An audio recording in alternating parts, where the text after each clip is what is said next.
Love can be blinding, a force that drives us to sacrifice everything without question. For years, I thought our late nights and missed weekends were the price of building a life together, a future worth all the struggle. But one rainy night, beneath the glow of a distant restaurant, I saw the truth. A red dress, her laughter, and a stranger's hand on hers. In that moment, everything shattered. 10 years of love, loyalty, and trust turned to ashes. And as she laughs with him, I'm planning the perfect reckoning. Dr. Ethan Cole was walking to the break room when his pager went off. He looked at it and saw he needed to go to radiology. It was one of those nights. In fact, it felt like one of those weeks. He was tired and had not slept much. The only thing keeping him awake was coffee. Unfortunately, the hospital did not have any energy drinks. Ethan was new to the job, but that didn't matter to the hospital or the patients. To them, he was just a young doctor trying his best. "Hello?" he said as he looked into the radiology room. "I need your thoughts on this scan," said the doctor inside. "Do you think there's an infection?" "The lungs look clear. No unusual spots," he said after a quick look. "My dad is Dr. Kowalski. You can call me Callie," she said with a friendly smile. Before he could respond, she reached out and touched his arm lightly. "Your night shift can be more enjoyable than normal," she said. "I can help with that." Ethan gently took her hand away, keeping a serious attitude. He pointed to his wedding ring. Callie looked at it. "Come on, how often do you see her?" "Not as often as I wish." "You spend most of your days here. When was the last time you both went out?" Ethan had to think for a moment. It had been a few weeks. His job lately took up all his time. Callie offered him a cup of coffee, which he accepted with thanks. "I'm a doctor, too. I know how many hours we have to work. It's hard for others to understand why we're not home many nights." "Zoe is a nurse. I'm sure she understands." "Not everyone can understand unless they've been through the same things we have. You and I have worked very hard to reach this point." Before he could answer, Callie spoke softly. "Being married to a doctor can be difficult. My dad pays support to 3 different women. The only person who really gets it is another doctor." Ethan stared at her for a moment. She looked tired. "You should rest, Callie. You really need it." He quickly stepped out into the busy hospital again. New York Presbyterian was always crowded, even on a quiet night. Nurses, staff, and doctors rushed around. He checked his watch and saw he had about an hour until his next task. Heading to the break room, he took out his phone and pressed the speed dial for Zoe. It rang for a bit before she answered. "Hey, sweetie," she said, sounding sleepy. "Hi there. How was your day?" "Tiring as usual, but I bet yours is harder." "Don't worry. I'll be off tomorrow once Spencer arrives. I can relax at home all day." "You know I have to work late tomorrow," she replied. "You've been working late a lot lately." "Look who's talking. The doctor in the middle of a 24-hour shift," she joked. "You know we're short on help." "Same everywhere," he sighed. Both of them shared a tired sigh on the call. Ethan felt his tired body ache more with every moment. "We'll find a way. I believe we will." "We will. I care for you, Ethan. I care for you, too." He closed the phone and fell back onto the couch. A few doctors were nearby talking about something. He looked at his watch again. Only 10 more hours until Spencer came to take over for him. With a moment of quiet, his thoughts drifted. He picked up his phone and scrolled through his photo gallery. There were many pictures of him and Zoe. Some were from coffee shops, restaurants, art galleries, and movies. She looked lovely, just like she did every time he closed his eyes. He opened the album from their weekend trip upstate. It had been more than a year ago when he still had time to make plans. Each photo held a cherished memory for him. 10 years together. Ethan Cole and Zoe Moreno were high school sweethearts. They paired up in biology class and helped with school events. They were always by each other's side. The big moment came when, at 18, he asked her to marry him after graduation, and she agreed. 18-year-olds don't always make the best choices. Marrying young can lead to challenges. Ethan had a feeling his friends were betting on how long Zoe would stay as Zoe Moreno Cole. They had big dreams that seemed too big for their small town. They traveled to New York City to start their life together. Ethan earned his degree and worked extra hours at a clinic to help Zoe as she studied nursing. Zoe did her best to make their small apartment feel like a home. Even during tough times, and there were many, they always knew they could rely on each other. Their bond meant more than any money troubles they faced. Ethan held on to the happy thoughts of her smile, her laughter, and the comfort she brought him. His phone buzzed, and he saw it was his friend calling. "Hey, Brian, what's up?" "The emergency room just got a woman from a serious car accident. She has severe injuries, and we need to operate tonight or she might get worse." "Do you have an operating room and a surgeon available?" "I'll check, but I think so." "Can you help me out and take this case? An ambulance will bring her to Presbyterian soon." "I need to ask my boss first," Ethan said, running his fingers through his messy hair. "Okay, send her over. I'll do my best." "Thanks, Ethan. I appreciate it. Just make sure Zoe gets a break. With all the extra hours she's working, I hardly see her anymore." There was a pause on the line. "What do you mean, extra hours? Zoe doesn't have any extra hours, does she?"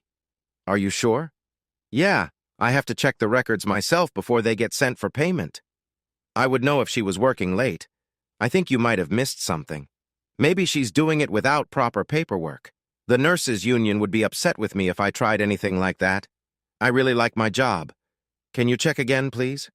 "Sure, I'll send you the patient right away. I'll have a team ready." Ethan hung up and thought about it. It didn't make any sense. His tired mind didn't want to think about it anymore, so he got up to arrange for an operating room and a group of surgeons. There must be a mistake with Brian's records. The other option didn't even enter his mind. The doctor who was supposed to take over for Ethan arrived half an hour late. Ethan grumbled about it during his subway ride home. Other people stared at his messy look as he walked to the elevator, but he was too tired to notice. When he finally got to his door, he was running low on energy. He barely managed to get to his couch before drifting off to sleep. It was cozier than the one in the hospital break room. Their apartment was nice enough, simple but a big improvement from their first place in East Harlem. To be honest, anything was better than that old place filled with spiders and no running water. Thankfully, the hardest times were really behind them. They would stay here for a while before finally buying their own house. Ethan woke up feeling warm and a little damp. He slowly lifted his head to see his wife kneeling next to the couch. "Did you sleep well?" Zoe asked with a smile. "Yeah, but I feel even better now." "When did you get back?" "Just now. I saw you asleep on the couch and thought, how can I wake my husband up nicely?" "You get points for creativity," Ethan said, gently brushing his fingers through her hair. "Now how about you sit up so I can give you a proper wake-up?" Ethan quickly turned himself around and leaned back into the comfortable couch. Zoe smiled playfully as she worked with him. Ethan felt refreshed. The tiredness in his body faded away as Zoe's cheerful conversation filled the room. He looked down and saw Zoe looking at him with interest, and he felt a wave of affection for her. "Now, that's a nice way to wake up," she said with a bright smile.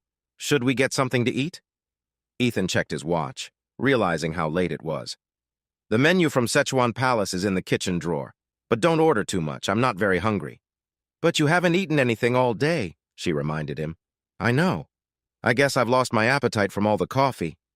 He noticed her disapproving look for a moment before he sighed. "I know I haven't been taking care of myself lately. We both know what we agreed to." Zoe still looked unconvinced. Ethan leaned down and gently kissed her on the forehead. "Cheer up. Ryder and Matthews will be back next week. My work will be easier then." "Okay," she said with a sigh. "I'll order Chinese food. Just try not to overwork yourself before they return. I'll change into something comfy." Ethan switched through the channels but only found tabloid news and reality shows. He decided to turn off the TV and thought about taking a shower. "I've been wanting to talk to you about something. I spoke with Brian earlier." He turned his head and suddenly felt lightheaded. When Zoe said she would change into something more comfortable, she meant clothes that felt warm and cozy. The delivery person from Szechuan Palace rang the bell several times before finally bringing the food. It had to be a mistake by Brian. That was for sure. Nothing more. Ethan felt restricted in the tuxedo. The bow around his neck felt tight and uncomfortable, and his cufflinks brushed against his arm whenever he moved. An older man with white hair kept talking about the hospital's accomplishments and their plans for the future. If boredom could cause death, he was close to that point. He noticed a few waiters slipping out through a side door, likely to take a break. Glancing around, he decided to follow them for a moment of peace. The rain was pouring down. The streets were mostly empty. Ethan stood under the awning near the service exit, watching clouds of smoke drift around him. "Do you want one?" He turned to his right and saw Dr. Kowalski taking a long puff from her cigarette. She offered him the open pack. "No thanks. I just wanted to get away from the boring fundraiser inside." Callie took another puff, and the tip of her cigarette glowed bright. The rain started to pour, soaking the road and walls. "What do you think?" Ethan asked, pulling out a necklace from his pocket. Callie took it and opened the clasp to see pictures of Ethan and Zoe on each side. "That's nice. Where did you get it?" "I had it made just for me. There's a shop on Lexington that makes unique necklaces." "Zoe is a lucky girl," she said softly, taking a long breath. "I wish I was as lucky." Ethan put the necklace back in his tux. Callie looked at him for a moment. "I think you should try to quit," Ethan said, eager to change the subject. "I'd go stir-crazy without these," she said, dropping the ashes onto the ground. "They're not good for you." "We all have our time, Ethan." Ethan's thoughts were interrupted when his phone rang. "Hey, Brian." "Ethan, I went over all the overtime logs, the duty rosters, and the sign-in sheets. I'm telling you, Zoe hasn't asked for or gotten any extra hours in months. That really shows how careless you all are at Montefiore with your records. I called her an hour ago, and she said she picked up another shift today." "That can't be true. I made the schedule for today myself. Ethan? Can you hear me? Ethan?" The call ended. Ethan's gaze was fixed on the glass front of the restaurant across from him. It was one of those fancy places far beyond what he and his wife could afford. The rain made it hard to see clearly. He moved closer, stepping out from under the awning and into the rain. Everything else faded away as every part of him focused on one thing reflected in the glass. Mrs. Zoe Moreno-Cole, wearing a stylish red dress, was sitting at a table with another man. He was a well-dressed, light-haired man. They were laughing and chatting excitedly. The rain and darkness hid Ethan from their view, but he could see the couple clearly. Ethan felt very uneasy. His stomach twisted, and his face showed his pain at what he saw. Soaked by the rain, he wished he could forget it all. But there were his wife and another man laughing over 2 glasses of wine. He bent over, water pouring down his face. Every part of him felt numb. His mind flooded with a mix of sweet and sad memories. Somewhere along the way, everything had gone terribly wrong. He looked up in disbelief to see Zoe and the unknown man sharing a close moment. That image stayed in his mind, every detail painfully clear. We all have our time, but a part of Ethan Cole felt lost. The road, the hotel, and Callie's look were all distant memories as he hurried home, or whatever you call the place you share with someone who has let you down. He felt deeply unwell.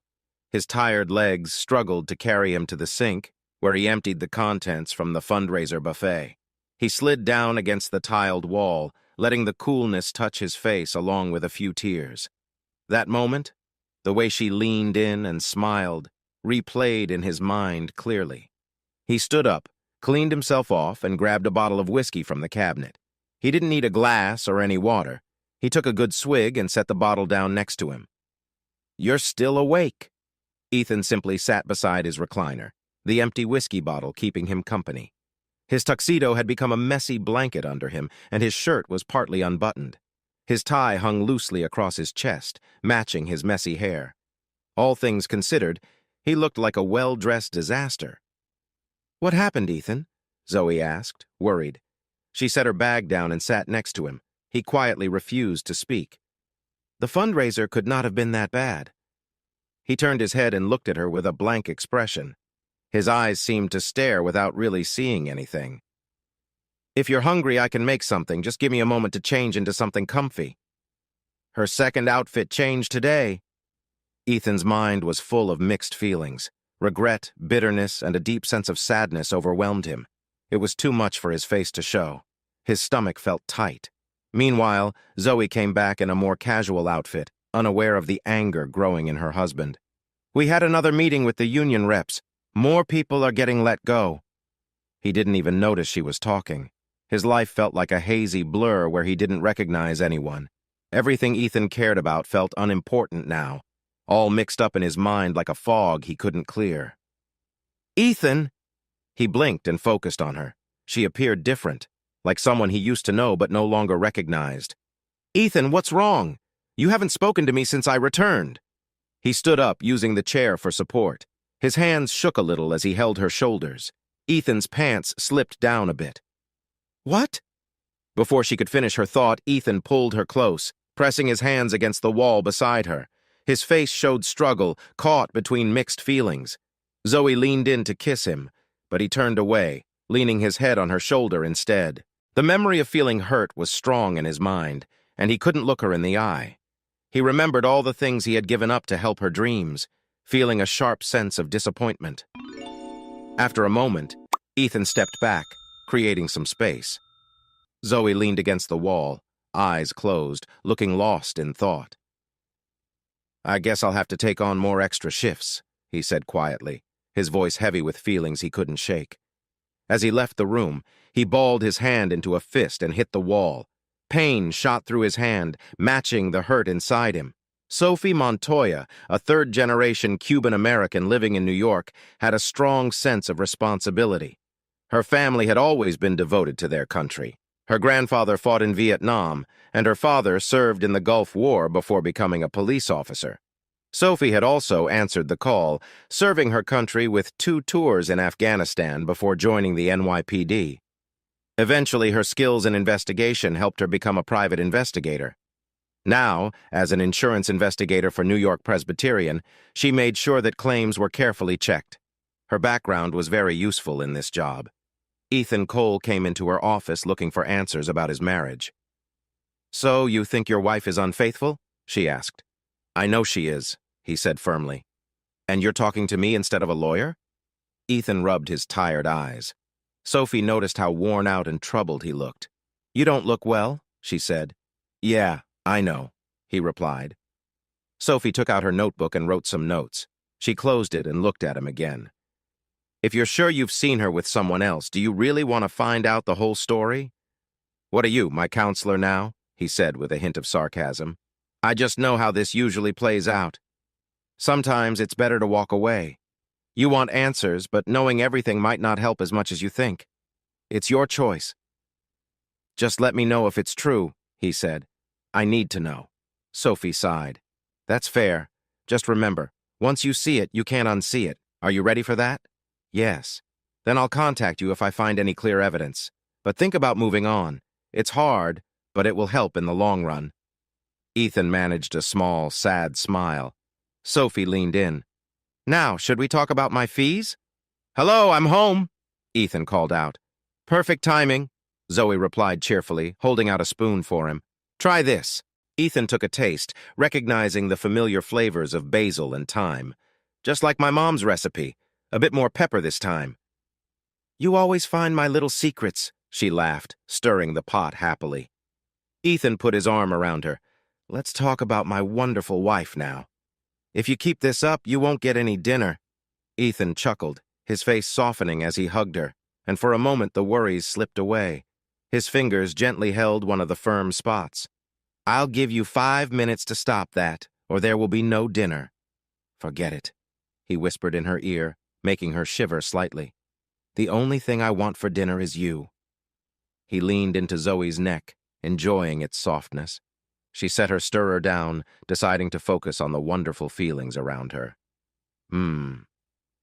Zoe's soft sounds faded in the moment. He held her close, feeling their bond grow deeper as they cherished their time together. "I love you so much, Zoe." Zoe quickly unbuttoned her dress, feeling free in that moment. Ethan admired her, soaking in the warmth she gave off. He felt a wave of affection as his fingers traced along her arm. "I always preferred takeout anyway," said a voice from the other end of the couch. Ethan hardly heard it as he concentrated on Zoe. He was enchanted by the beauty of the moment, feeling the closeness they shared. The closeness between them was strong, pulling him deeper into their bond. Suddenly, Ethan Cole woke up. It was dark around him. He glanced at the bedside clock. The glowing lights told him it would be a while before morning came. He could still feel the effects of the dream, but it faded quickly as reality took over. How many days had it been since he last saw them? He tried to recall. He turned to see Zoe sleeping soundly beside him. A smile was on her face, and her right arm rested across him. Was she dreaming too? Was she dreaming of him? Ethan gently got out of bed, careful not to disturb her. He walked to his closet and opened it. He took out a pendant from his coat and looked at the pictures inside. Deceit. Deceit. All deceit. He would never return to her like he did in his dream. Ethan entered the lobby of the Peninsula Hotel. He scanned the crowd and spotted his interest leaning against a pillar. He walked up to her, feeling a rush from the late nights he had been through. "Where are they?" he asked, out of breath. "In the penthouse suite," Sophie replied. "They checked in a few hours ago. The concierge was kind enough to give me a key card for a little cash." He took the key card and put it in his pocket.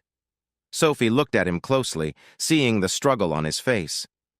"What are you going to do now?" she asked. "I don't know," Ethan said with a sigh. "I really don't." "Hold on a second," she said calmly, and checked him over carefully. He looked at her, confused. "I need to make sure you don't have anything that could cause trouble. I don't want to get involved in something I'll regret." "All right, I'll leave now. Send me a bill tomorrow," he said. They said goodbye and went their separate ways. Ethan walked as if in a daze. He moved slowly to the elevator, his eyes glued to the screen that showed the floors going up. His heart felt heavy, wishing there were endless floors so he wouldn't have to face Zoe. But soon he reached the top floor. Not knowing where to go, he walked until he found the fancy double doors. The Do Not Disturb sign outside seemed to warn him, but he went ahead and used his key card to open the door. A small hallway led to a big sitting room. Ethan saw the man from the restaurant holding a bottle of wine. The man froze when he noticed Ethan. "Hey, don't you knock?" Zoe's companion was a bit under 6 feet tall and dressed casually. "Can you change the sheets in the bedroom and bring us another bottle of Pinot Noir?" Ethan stood frozen, heart racing. The man looked at him with a questioning glare. "What are you waiting for?" He urged Ethan to act. "Who is it, Milos?" The simple question pierced through the air and struck Ethan hard. The voice was sweet and had a familiar tune, just like his wife's. During the long, lonely nights he spent working hard, he would often call her just to hear her say his name. Now that same voice was calling out for someone else. "Looks like a visitor. I'll take care of him." "Milos, please just send him away and come back too," Zoe said as she stepped out of the bedroom, wearing a loose shirt that came down to her knees. She froze when she saw their guest. Ethan didn't know how long he stood quietly at the entrance, watching his lovely wife and the man who was now with her. "Why don't we let him handle this first before we continue our talk?" Milos suggested. Zoe's eyes widened and she struggled to speak. "He's not just a visitor, Milos. He's my husband." "Husband," he said, letting the meaning sink in. Ethan finally found the right words. "Hello, Zoe. I see you found a way to avoid your extra shifts." "Ethan, I'm really sorry you had to find out like this. I never wanted to hurt you." "Don't!" he shouted, his frustration showing. "Just don't!" "Ethan, please, it's not what you think. I still care about you. You have to believe me." "Believe you? After seeing this?" "We'll talk about it later when I get home. I promise I'll explain everything." In a few quick steps, Ethan crossed the space between him and Milos. Before anyone could react, he voiced his anger strongly, making Milos stumble. Zoe gasped in surprise. "There's nothing to discuss, Zoe. I loved you, and you threw away what we had for him. It's over for us." Before she could respond, he stormed out, determination pushing him forward. The elevator, the lobby, and the street faded away as he walked back to his apartment, hoping to find comfort in a familiar drink. He missed the warmth he used to feel when his wife was near. It was late evening when Zoe finally came home. During the subway ride, she collected her thoughts, trying to find the right words to explain what Ethan had seen. No matter how many times she practiced, she couldn't picture a way to talk about it without starting to cry. With nervousness in each step, she approached the door of their shared home. She felt a deep sadness about what had happened. Zoe unlocked the door and stepped inside to see her husband looking unkempt, finishing off the last of a bottle. This scene was becoming all too familiar over the past few days, but she never suspected the real reason behind it. Working too hard was the simple excuse, she thought, not wanting to think about what it might really mean. But now, Everything was becoming clear. She walked into the living room, noticing only the pieces of their marriage left behind. "Ethan," she said softly. The tired man looked up at her. His face looked worn and his eyes seemed dull. "How long has this been happening?" "For about 6 months," she admitted. She felt she owed him that much truth. "Why? What went wrong?" "Ethan, please listen to me." She sat on the floor next to her husband, resting against the wall. Tears filled her eyes but didn't spill over. "I was only 3 when my parents moved from New York City to Greenville. My dad, who worked in finance, lost his job. They left the city to save money. The small town was all I ever knew." Ethan turned the empty bottle upside down, searching for anything left inside. Zoe took a deep breath and carried on. "My father used to tell me bedtime stories about his job. He talked about cars, nice hotels, and important people. It felt like a dream I longed for. When you said you were moving to the city, I was so happy. It meant I could be closer to everything my dad had told me about. We faced challenges together, hoping we could make our dreams come true. All I wanted was for us to share that wonderful story." She paused to wipe a tear away. "You were so busy with your job. I understood truly, but it didn't make the loneliness go away. I knew you were working hard for us." "So you chose to go somewhere else?" came the shocked reply. "Not at all," she cried. "I never thought about that. Then one day Milos came in as a patient. He needed help and I was his nurse.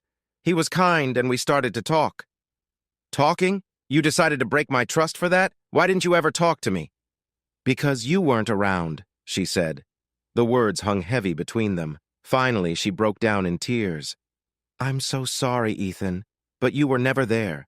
And he was—" I felt weak, and he took that chance. He reminded me of everything my dad talked about in those stories. When I was with him, I felt like a kid again. Ethan finally decided the drink was gone and let the bottle roll on the floor. "I was working hard so we could have a home and send our kids to college. That's why I was away, working late to give you the life you wanted. I know that, and I love you for it. Ethan, I promise that I still care about you deeply. I just don't feel the same way anymore." A painful feeling wrapped around him like a sharp knife in his heart. Her words echoed in his mind, shouting that it couldn't be true. The girl he had loved since childhood, the one he married and dedicated his life to, was now choosing someone else. "I don't want to fight over anything in the divorce. I don't want to hurt you any more than I already have." Ethan felt empty inside. He held his head in his hands, crying softly. Zoe quickly wrapped her arms around him to offer comfort. His body shook with sobs as she pressed her cheek against his, allowing their tears of a lost dream to mix together. The Band-Aid was off and the hurt was clear. "I still can't believe it.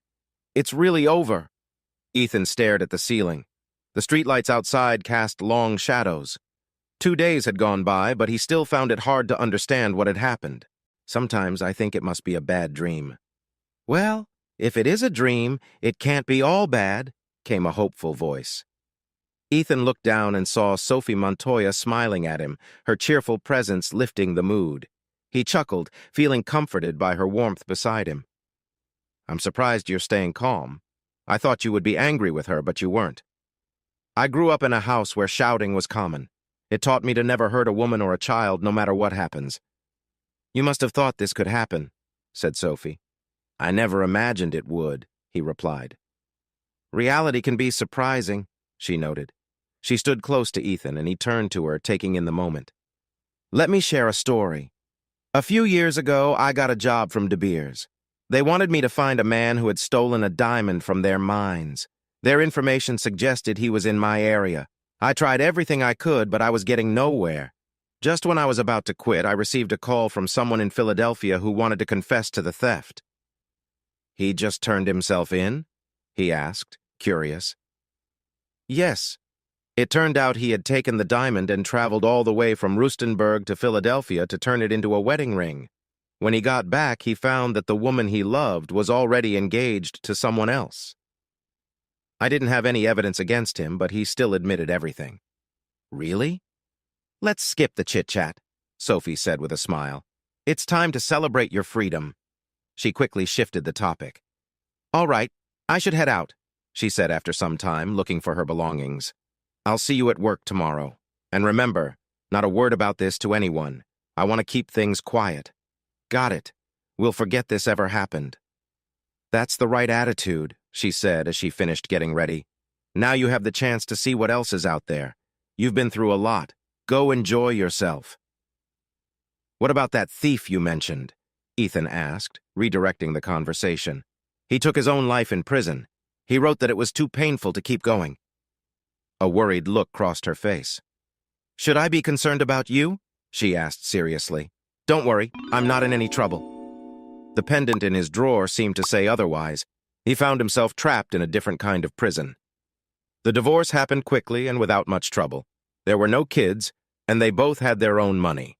Zoe kept the apartment until their lease was up instead of receiving any alimony. Just like that, it was finished. 10 years of happy and sad times were all gone with a court decision and a couple of signatures. During the whole process, Zoe couldn't bring herself to meet Ethan's gaze. Ethan moved into a small apartment next to the hospital. It was bare, reminding him of his first home in the city. It was enough for him. One of life's harsh truths is that it keeps moving forward. Ethan buried himself in his job. He took on extra hours whenever he could, spending weeks at the hospital. If an extra shift was available, he volunteered. If there was an open spot for night duty, he quickly raised his hand. Why not? The hospital felt just as lonely as an empty apartment. Eventually, his boss had to nearly push him out of the hospital. Despite his complaints, everyone agreed he needed some time away. He walked around, passing coffee shops, movie theaters, and art galleries, each place reminding him of Zoe. His mind was filled with memories of their time together. The park bench where she waited for him when he was late.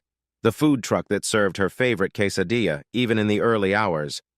The jewelry store where he surprised her with sapphire earrings for her birthday. St. Catherine's Park where they strolled under the moonlight. Then he noticed a fun bar on East 72nd. It had bright green walls and a neon sign that read The Jade Bar, shining over the entrance. Curious, he stepped inside. The place was lively, with small groups of people chatting together. It was a mixed group with lively college seniors and older women enjoying a night out. Ethan sat on a comfy bar stool and soon caught the eye of a friendly young woman in her 20s behind the counter. Hi, I'm Jade. Jade? Like the Jade Bar? I know, not very original, she laughed. Do you like it? It's definitely fitting, Ethan said, looking at the nice decorations. Bright green panels covered the walls, and there were small jade figures around the seating areas. Thank you, good sir. Jade gave a playful bow. What can I get for you? Scotch neat. As strong as you have. Long day, huh? She replied, pouring the amber liquid into 2 glasses. Can I ask what happened? Ethan held up his hand, showing the spot where his ring used to be. Sorry. How long has it been? A few months, he answered, taking a sip of his drink. What happened? I don't know, he sighed. I wish I did, but I just don't. Don't worry, Jade said, placing her hand on his arm. Feeling down won't help. You're single again. I bet the ladies are interested. I haven't had time to think about it yet. That's too bad, she said, looking a bit disappointed. But the good news is, I see at least 3 people behind you who might want to chat. What are they like? He asked, taking another sip of his drink. He didn't even turn around. Well, Jade said, her face thoughtful, there's a woman who seems like she is ready for some fun before getting serious.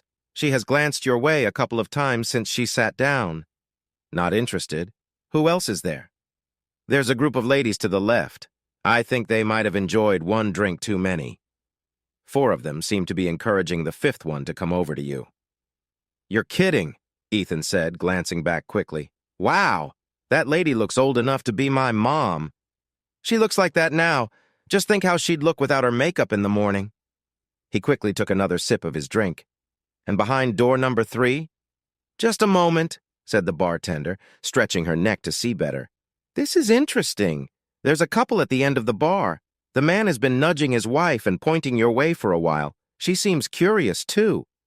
Wait, really? I think they might invite you over, probably in a unique way, Jade said, smiling knowingly. Do people really do that? I've seen it happen quite a bit here. And I thought it was only in stories. Well, Jade said with a wide smile, I hate to tell you this, but you're in one of those stories right now. So, do you plan to accept their offer? No, thank you, Ethan said, quickly finishing his drink. Can I have a refill? I don't think so, she replied, moving the bottle away. You're cutting me off? He asked, surprised. Am I that far gone? You're getting close, but if I'm taking you home tonight, I'd prefer you be more alert. Ethan looked at her with a slight grin. She leaned in and whispered softly, I'm closing in 45 minutes. He absent-mindedly tapped on the counter as the crowd around him grew smaller. Waiters and staff guided the overly cheerful customers into cabs as the night came to an end. The couple moved on to another bar for more excitement. Jade helped her team stack the chairs and tables before handing out cash for the day. Now where were we? She said. Ah, yes. This is the part where I take you back to my place. They hopped into one of the last cabs and headed to Jade's apartment. There was some awkwardness in the car as they laughed and joked. Ethan struggled to undo the top buttons of his shirt, finding it funny as he fumbled. Jade helped him out of the cab and guided him up the stairs. The evening was a bit blurry for Ethan. He stumbled and laughed, feeling lighthearted. Since Jade was more clear-headed, she decided to take charge of the situation. She made their time together feel warm and comforting. As she rested her head on his stomach, she looked up at him, sharing a moment of connection. He looked back, but his mind seemed far away, lost in old memories. Not giving up, Jade moved in closer, showing what she wanted. Ethan felt a sudden awareness bring him back to the present as he watched her, a bond starting to form between them. She smiled softly and made eye contact with him. For a while, the air was filled with unspoken feelings. They shared a moment, both aware of the gentle connection surrounding them.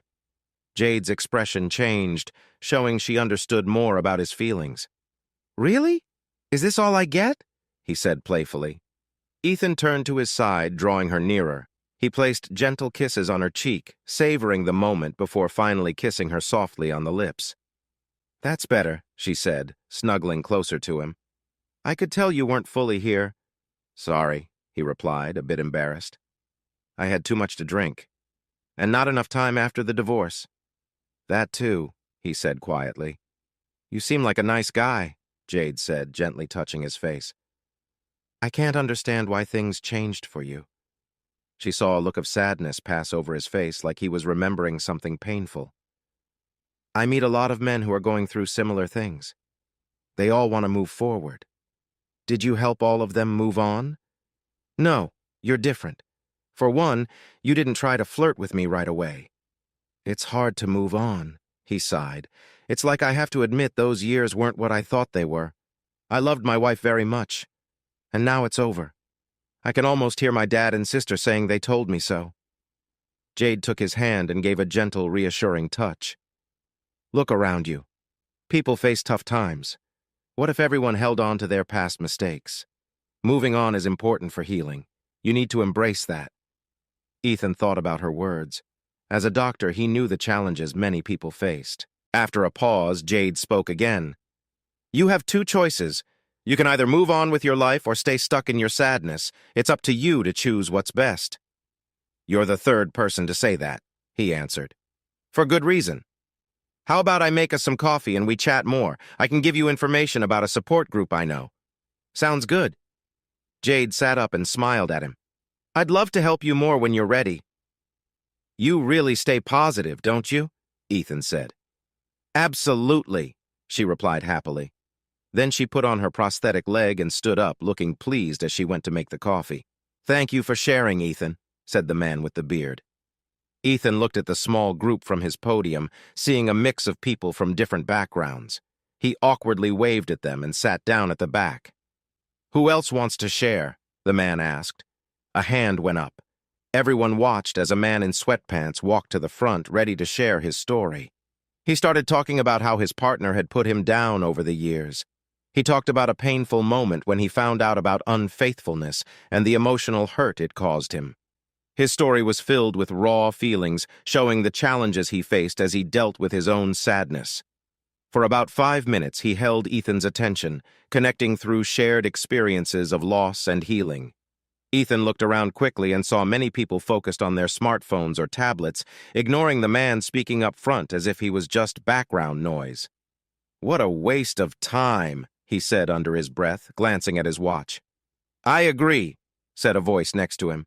He turned to see a red-haired woman who also seemed uninterested in the talk ahead. She was of average height with a small build and a nice face. "You gave the only speech here that didn't make me want to cringe." "Glad to know." "Linda Harkness," she said, shaking his hand. "Actually, I think it's time I went back to Linda DeFazio." "So what's your story?" he asked. "A dreamy college romance, a student and an older man. You know how it goes." Ethan thought for a moment. She adjusted herself in the folding chair before continuing. "I should have seen it coming. He cheated on me when he was married to his third wife. I was the fourth, and I bet he's been talking to someone else while we were together." "That's unfortunate." "It is what it is," she sighed. "He never acted like he was only with me, but I had to be loyal to him. He likes to be in control. Whoever he marries next should be careful, not envious." "At least tell me you got a fair deal out of it." "Hardly," she laughed. "He's a well-known lawyer. He made me sign strong agreements about our marriage and privacy before we tied the knot. That should have been my first sign. I'm really sorry that happened to you." "You and me both. We're all in the same situation," Linda said, flicking her red hair. "When you mentioned still loving your ex-wife, I understood. Even after all he's done, I still care for him just as much as I did 3 years ago. I really liked him, but he chose someone else who was willing to take more risks." Ethan looked around to see if anyone was listening. The meeting had split into smaller groups while the leader looked like he was getting ready to wrap things up. "Do you want to hear about one of those moments? One of his games?" "You don't need to share," he replied gently. "It seems tough enough without going through it again." "It's okay. My therapist says I should talk about my experiences with people I can trust. I feel like I can trust you. But we just met. Let's call it taking a chance. I believe you won't misuse what I'm about to share." He nodded, unsure if he really wanted to hear more. He wanted me to behave in a certain way, even when we were out in public. He made it clear he was watching from a distance. It was uncomfortable and made me feel small, but I went along with it. Later, I realized he had brought some friends to see what happened. "Please stop," Ethan said, raising his hand. "I don't want to hear any more." Linda stopped talking. The meeting was coming to an end. "My therapist thinks this is all because of my past struggles. He believes these talks will help me cope, but honestly, it hasn't changed much. I have another way that really helps me." "What way?" "Come with me and I'll show you." Linda led him out of the building. They took the subway to the edge of the Bronx and got off. She held his hand as they walked past colorful walls and old streets until they reached an unused warehouse. Ethan noticed soft lights flickering from inside. Feeling nervous, he followed her in and was quickly surrounded by loud music and flashing lights. The space was filled with bright glow sticks and armbands. He could see people dancing around him. "Just relax," said Linda with a smile, stepping closer to him. Ethan felt more uneasy by the moment. In the corner, he spotted 2 women chatting happily. "Come on, dance, Ethan," she encouraged. "I think I should leave," he began to say. "Oh, don't worry. I'll show you where the real fun is." They moved to another room. This one had brighter lights. He saw many creative hairstyles and fun makeup. Everyone with colorful tattoos and piercings turned to see who had just arrived. Ethan felt as out of place as he ever had. "Who's your new friend, Linda?" someone asked. "This is Ethan," Linda replied. They sat down on what looked like an old bed. Linda moved a little closer, but Ethan pulled back a bit, feeling uneasy. "I really should leave now," he said. Suddenly, 2 other people, who seemed more sober, grabbed his arm to stop him from going. He looked at them with worry, not sure what they wanted. Linda looked excited and held something in her hand, her face bright with anticipation. "Everything's going to be okay," she said in a comforting voice. "You're safe here with us." She held a needle above her arm, ready to do something. "Say goodbye to your pain," she said cheerfully. It was a cold winter morning. The windows were frosted, and the fireplace crackled with the last few logs from the night. The morning light slowly filled the room, warming the large bed. Ethan moved the thick blanket off himself. The soft mattress felt cozy and inviting. He turned to see Zoe sleeping soundly. She smiled gently in her dreams, her light skin and curly hair glowing in the sunlight. He reached out and gently tucked a loose curl behind her ear. Zoe smiled in her sleep, holding his hand tightly. "Good morning, sweetheart," he said softly. "Morning," she replied, still half asleep. "Let's check out the view." "But I like the view right here," she said playfully, turning around with a smile. He picked her up and carried her to the wooden balcony. She gasped as she saw the bright yellow of the snowy mountains in the morning light. The fresh air felt refreshing around them. "I love it," she said happily, spinning around in excitement. "Happy anniversary, Zoe," he replied. The sunshine continued to warm the space around them. Ethan suddenly found himself shaken from his daydream. The lovely log cabin vanished, leaving him in a cold, run-down warehouse. Alarmed, he realized he felt lost and scared. Everywhere he looked, there were people lying on the ground. A wave of sickness hit him when he spotted Linda nearby. He quickly tried to feel for her heartbeat. There was none. Ethan managed to stand up, leaning against the wall as confusion and fear filled his mind. His head hurt, and he took a few deep breaths to calm himself. As he scanned the area, he saw other people on the floor. Some were moving, and others were still. Ethan went to check for pulses on a few others and found some signs of life. He searched through a pile of clothes nearby and tore some fabric to help those who were hurt. Finally, he found his own clothes and his phone. As afternoon came, he finished talking to the detectives and was given the all-clear by the medical team. From what he learned, it was a new kind of heroin that had dangerous effects. He was lucky to be alive. He walked outside, squinted against the bright sun, and sat on a bench by the river, covering his face with his hands as he cried. Ethan felt like nothing mattered anymore. He had reached his lowest point. Tears fell onto his arm as some people walked by and glanced at him, but he continued to cry. He took out his phone and called someone. After a few rings, a surprised voice answered. "Val, you were right. It really hurts." Finally, he acknowledged that he needed to move forward. The next few weeks were a time for Ethan to think deeply. He decided to stop his harmful habits after his divorce. He had hit a wall, and the only way from here was up. "Another case just came in," one of the senior doctors said, handing him a file. Ethan sighed. Another child had swallowed a coin. If only parents paid more attention to what their kids ate, the emergency room would not be as busy. He gave a few quick instructions to the nurse and sent the child off with her. Even though he faced some frustrations, he liked most parts of his job. He moved to the next privacy curtain, pulled it aside, and found another bored patient. "What are you here for?" he asked. "Nothing," she replied, her dirty blonde hair covering part of her face. "Nothing? Do I have to repeat myself?" she responded, looking annoyed. "I thought doctors were supposed to be smart." "Who brought her in?" Ethan asked as he stepped outside the curtain. A young EMT hurried over with a file. "She was in a tough spot on the roof of an apartment building. A tenant helped her just in time. She's all right, but we need to keep her here for some checks." "I wasn't trying to cause such a fuss," came a voice from behind the curtain. "I'll take care of her," Ethan said, picking up the file and going back inside. "So, Miss Pendergast," he read from the first page. "What were you doing up there?"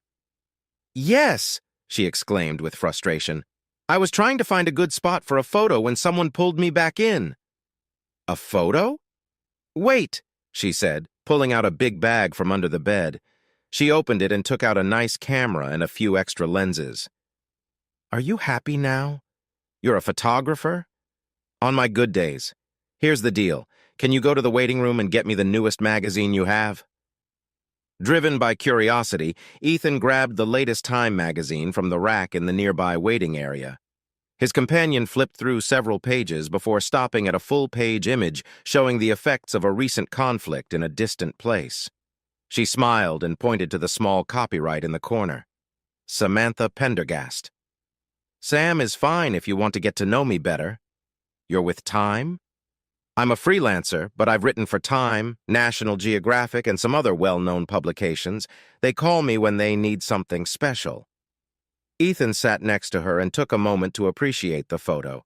It was almost artistic, the way the smoke rose from the aftermath. "Admit it, you thought I was just another oddball with a camera, didn't you?" "Maybe a little." he admitted with a shy smile as he looked through more of her work. "All right then," he said, standing up and straightening his clothes. "I think you're free to go now.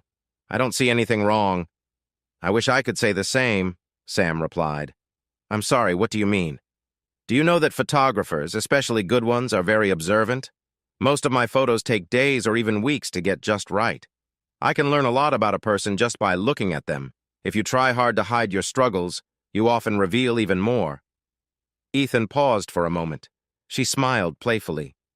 "Your ring finger is lighter where a ring used to be. Your clothes look nice, but they are too big for you.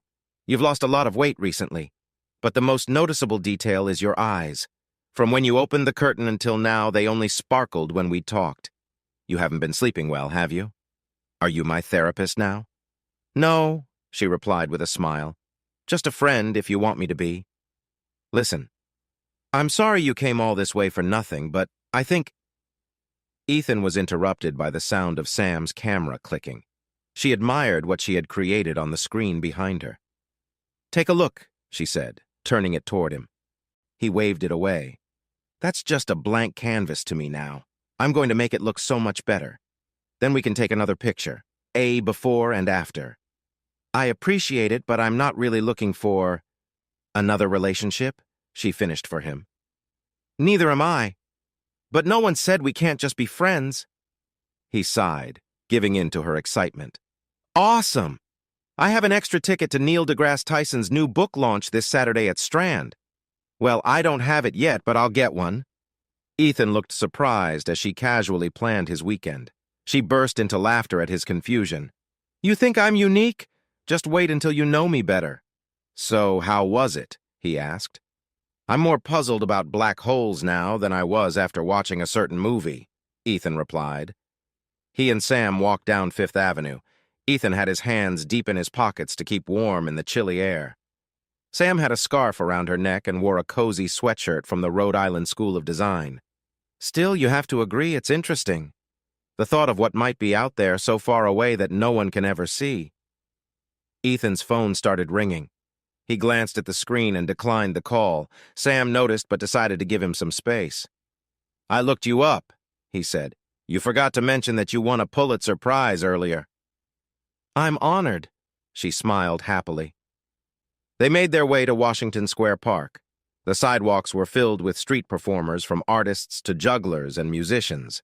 Sam laughed and gave a tip to everyone she saw. Ethan stopped to watch a mime couple skillfully acting out a scene. "Don't let the setting trick you, there's real talent here." "A painting for the couple?" a cheerful young artist suggested. "Actually, we're just—" "Sure, why not?" Sam interrupted, giving him a teasing look. She pulled a hesitant Ethan toward the greenery while the artist prepared her easel and paints. "Move a little to the right. Now put your arm around him." "Perfect," the artist said excitedly as she began painting. "While we wait, why don't you tell me about yourself?" the artist continued. "Shouldn't a real photographer be able to figure that out?" He laughed. Her serious expression stopped him. After a moment, he spoke. "I grew up in Greenville, a town upstate. I moved here with Zoe right after high school. I went to pre-med and medical school at NYU on a scholarship, and 10 years later, here I am." "That is the shortest and most boring story ever. What about you?" he asked. "I'm Irish from my dad's side. On my mom's side, there's some German, French, and Spanish. I'm like a piece of Europe all in one. I grew up right here. Now, home is wherever my camera takes me." They paused to adjust their poses to look just right for the artist. The sounds of cicadas filled the air, and birds sang as they settled in for the night. The road nearby bustled with the usual traffic. "It's ready."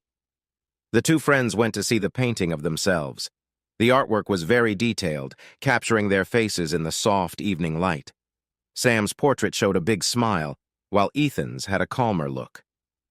Sam paid the artist well for the painting. A few days later, Sam asked Ethan to join her at the Gagosian to see her friend's new art display. He went to her place in Soho, a bit unsure of what to expect.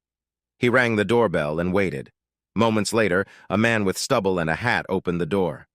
"Sam's been waiting. I'm Damien, by the way." Ethan shook hands with his new friend. He liked bright colors and often wore red, green, and blue in their most vivid shades. Just looking at him for too long could give you a headache. He followed Damien down the hall, which was filled with an interesting mix of pictures and paintings. Many of them showed Sam as the main focus in a group. "She talks a lot about you, and I mean a lot," Damien said. At the end of the hallway was Sam's studio. Damien opened the door and invited Ethan in. For the first time, he got to see Sam in her space. Her light blonde hair was neatly styled, framing her face. She wore a nice top and jeans. A camera strap hung around her neck, and she was carefully adjusting a setting on the back of her camera. "Sam, you have a visitor?" Damien called out. She looked up from her camera and smiled brightly. "I see you've met Damien. He's a photographer too, mostly focused on fashion. He's the one I mentioned earlier." "Ha ha. That never gets old," Damien said with a smile as he tossed his hat onto the bed. Ethan took a moment to focus. The studio was bright with colorful images everywhere.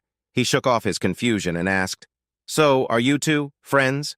"Absolutely not," Damien said, laughing loudly. "She's not my type." "A pretty face isn't your type?" Ethan teased back. "A pretty face, yes," he replied seriously, "but not hers. You, on the other hand, I could see us hanging out." Damien turned to Sam with a cheeky smile. "Give me one night, and I promise it will be fun." Sam laughed out loud, and so did Damien. Meanwhile, Ethan felt his cheeks turn red. "He's between relationships right now, so he's staying with me," she explained. "Damien is my best friend and fits the typical mold of fashion photographers." "Sorry for the surprise, I couldn't help myself," said Damien, standing up straight again. "I hope my being gay doesn't bother you." "Not at all," Ethan replied quickly. "Actually, my sister is gay. I'd love to meet her someday." Ethan smiled a little, wondering if he really felt that way. "So you really aren't gay?" Damien asked, looking sadder when Ethan shook his head. "Not even a little?" "Wow, I've only seen you this down when we watched that sad show," Samantha said, while she put her camera away. "Come on, Ethan. Let's get moving." "It was great meeting you, Damien." "Same here. Just let me know if you want a change of pace." "And by change of pace, you mean?" "A fun night out," Damien said with a playful grin. Ethan nearly rushed the last few steps out of Sam's apartment. "Don't let Damien bother you. He's really a nice guy." The gallery was full of fancy artists, critics, and a few lost newcomers. Ethan wanted to appreciate the big sculptures, but he just didn't get it. Still, everyone else seemed to love the art. "Ethan! Ethan! This is Alexei, the artist!" she said with excitement, pointing to a man with a unique style. Samantha's joy was easy to see. "So you must be the famous Ethan," Alexei said, smiling. "Blink twice if you need help." They all laughed and exchanged friendly words. Alexei explained a bit about his art before heading off to find his agent. "Tell me when you're really bored," she whispered in his ear. After about an hour, they were on the subway. Ethan got a phone call and thought about picking it up, but decided against it. He noticed for the first time that Samantha looked a little sad. He gave her shoulder a gentle pat. "What's on your mind?" he asked. "Just some silly thoughts," she replied. "Let me hear them." "I'm a good listener," she said. "You talked about my Pulitzer Prize earlier. Did you see the photo that won it for me? The one of the boys in Africa? Yes, I remember. They had just come from a diamond mine." "They weren't freed," she said sadly. "They had learned the value of diamonds, and the rebels took them from the mines to force them into their army." "That's terrible," he replied. "It didn't matter to me. My photo of them got me the Pulitzer, even while they were headed for a tough life as soldiers. My prize feels tainted by their lost childhood." For a few moments, they sat in silence. Finally, Sam let out a deep sigh. "It makes me wonder if the world is just a big game where someone's joy always costs someone else. Is it even possible for two people to find happiness together without it coming at a price?" Ethan rubbed his chin, thinking about her question. A few months ago, he thought he had everything figured out.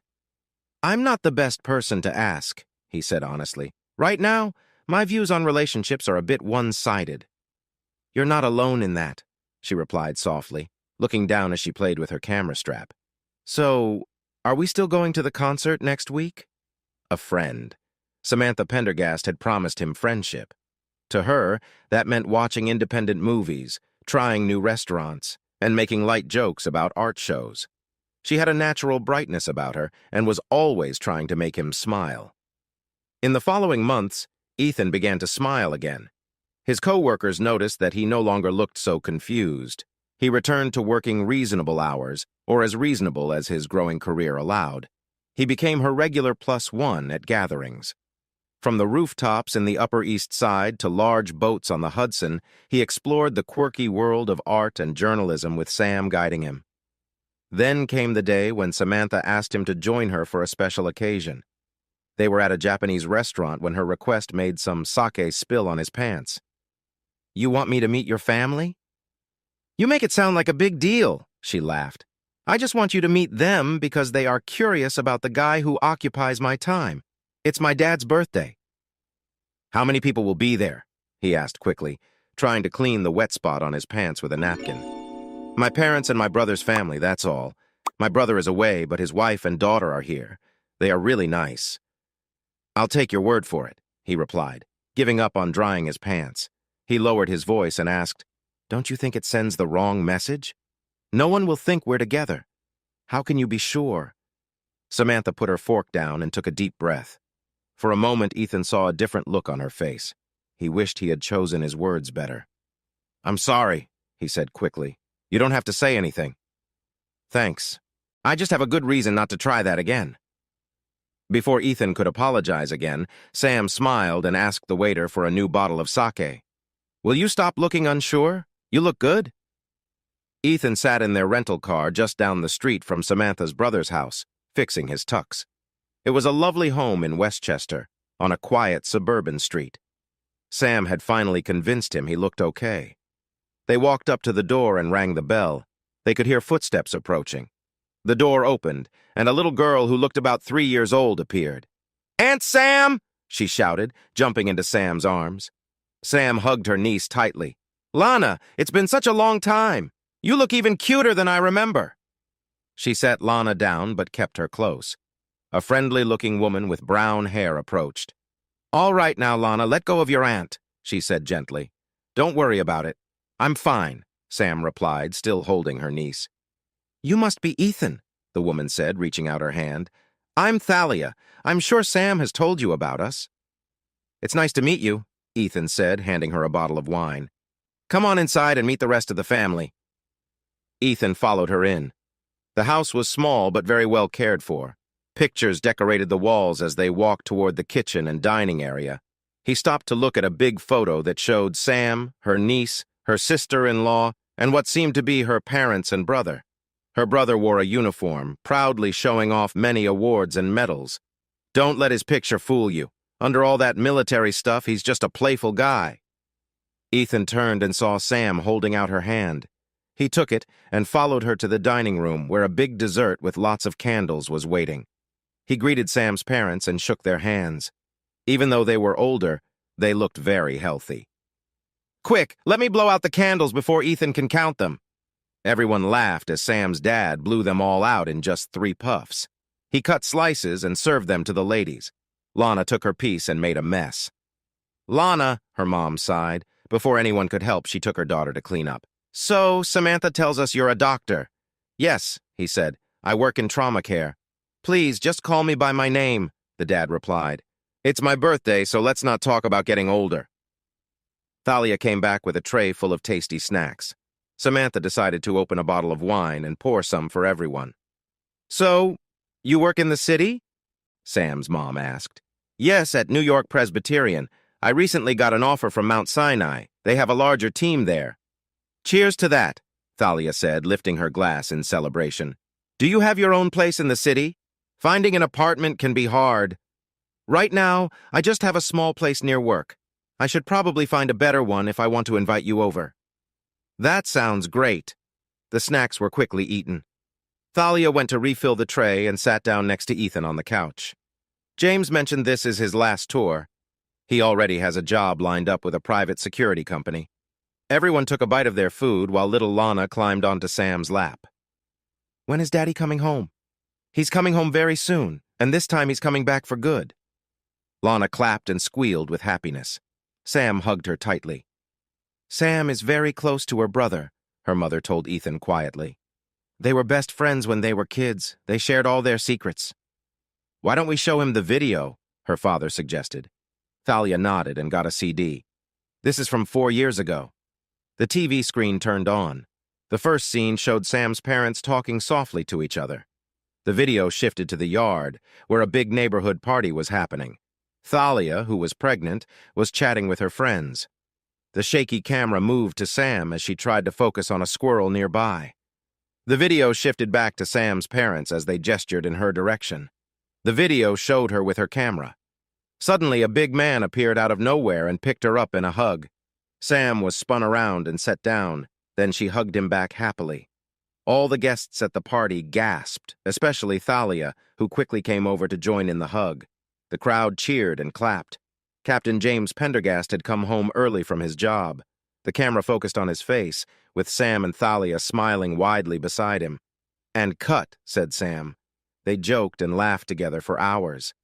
Ethan felt like he had known Sam's parents for a long time. Thalia was a wonderful hostess, always making sure he had snacks within reach. Sam was close to Lana the whole time. "Aunt Sam, do you want to see my new dress?" "I would love to," she replied. "Maybe I can take your picture in it." Lana took Sam's hand and led her upstairs. Her family followed them all the way to her room.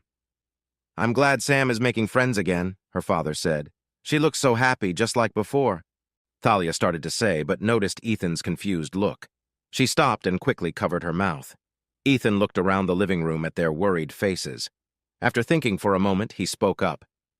"You don't have to tell me anything if you don't want to." The others exchanged glances for a while. "Sam trusts you," her mother said softly. "That's good enough for me." Ethan felt more curious. He took a bite of a cookie and listened closely. "I just want you to know that," her mother began, wiping away a few tears. "Sam may seem cheerful, but she's been through a lot. She's hurting inside, and we all know it. Always remember that when you're with her. Even if she doesn't say much, she thinks about it every night." "She really cares about you," Thalia added. "We thought she'd never trust anyone again, but she's facing her fears just to be your friend. Please treat her well, okay?" "What happened to her?" Thalia glanced from Sam's mother to her father and back to Ethan, her lips pressed together. Finally, she spoke. "I'm sorry, but I can't share that. She wouldn't forgive me. Maybe one day she'll tell you herself." There was a quiet moment before Samantha came back, her niece beside her holding some photos. They said their goodbyes, and Ethan walked her outside. He looked at her, seeing how she was trying to hide the heavy burdens from her family. In a sudden wave of feelings, he hugged her tightly for no clear reason. She stepped back and gave him a puzzled look. "How much have you had to drink while I was away?" He just smiled and helped her into the car. They drove back to the city. Ethan got out at his apartment. He went up to the roof and looked at the stars shining above him. His phone began to ring. He glanced at the screen and saw a number he didn't want to answer. But something in his heart made him hesitate. Today had been a reminder of family, leaving him with warm feelings. He figured he could talk later. Finally, he answered the call. "You finally picked up." "Hi, Val," he said. "It's a lovely night, isn't it?" "Yes, it is. You are hard to reach, Ethan. For the last 10 years, I get one boring call on my birthday and Christmas, and that's it. You can imagine my surprise when you called the other day." "It was a moment of weakness, Val. I had just seen so many people struggle with their challenges. That was the moment I realized I really needed to move on. I have to wait for a weak moment to get a call from my own brother? That's pretty sad, you know. Do you know how many times I've tried to reach you since?" "I know, and I'm sorry. I just couldn't bring myself to pick up." Valerie was quiet for a few seconds. "Why?" she asked sincerely. "What did I do to deserve this distance between us?" "You know what it is," he sighed, "and I don't want to talk about it." "No!" the voice on the other end responded strongly. "This silence between us has lasted long enough. It stops tonight. Whatever you have to say, you're going to say it to me, and we're going to start fixing our relationship." "Not right now, Val. I'm just not ready." "There's no time like now. You're upset with me, I understand. Go ahead and let it all out. I won't hang up until you do." "Please, Val," he said, his voice shaking. "Please don't do this." I want my little brother back, the brother who was my best friend once. I will do anything to get him back." Ethan remained quiet. He felt a heavy sadness in his throat. "Everything you've been wanting to say, now is the time. Don't hold anything back." He thought hard for the right words to express all the feelings inside him. After a moment, he began to speak, slowly but with strong emotion. "Valerie Cole, you don't have a brother anymore. Remember all those times when Dad came home upset? I tried to stand up to him until you locked yourself in your room. Remember how I protected you? I do. Remember how I fought for you when you told Mom and Dad about yourself? I do." He paused to take a breath, feeling tears start to escape.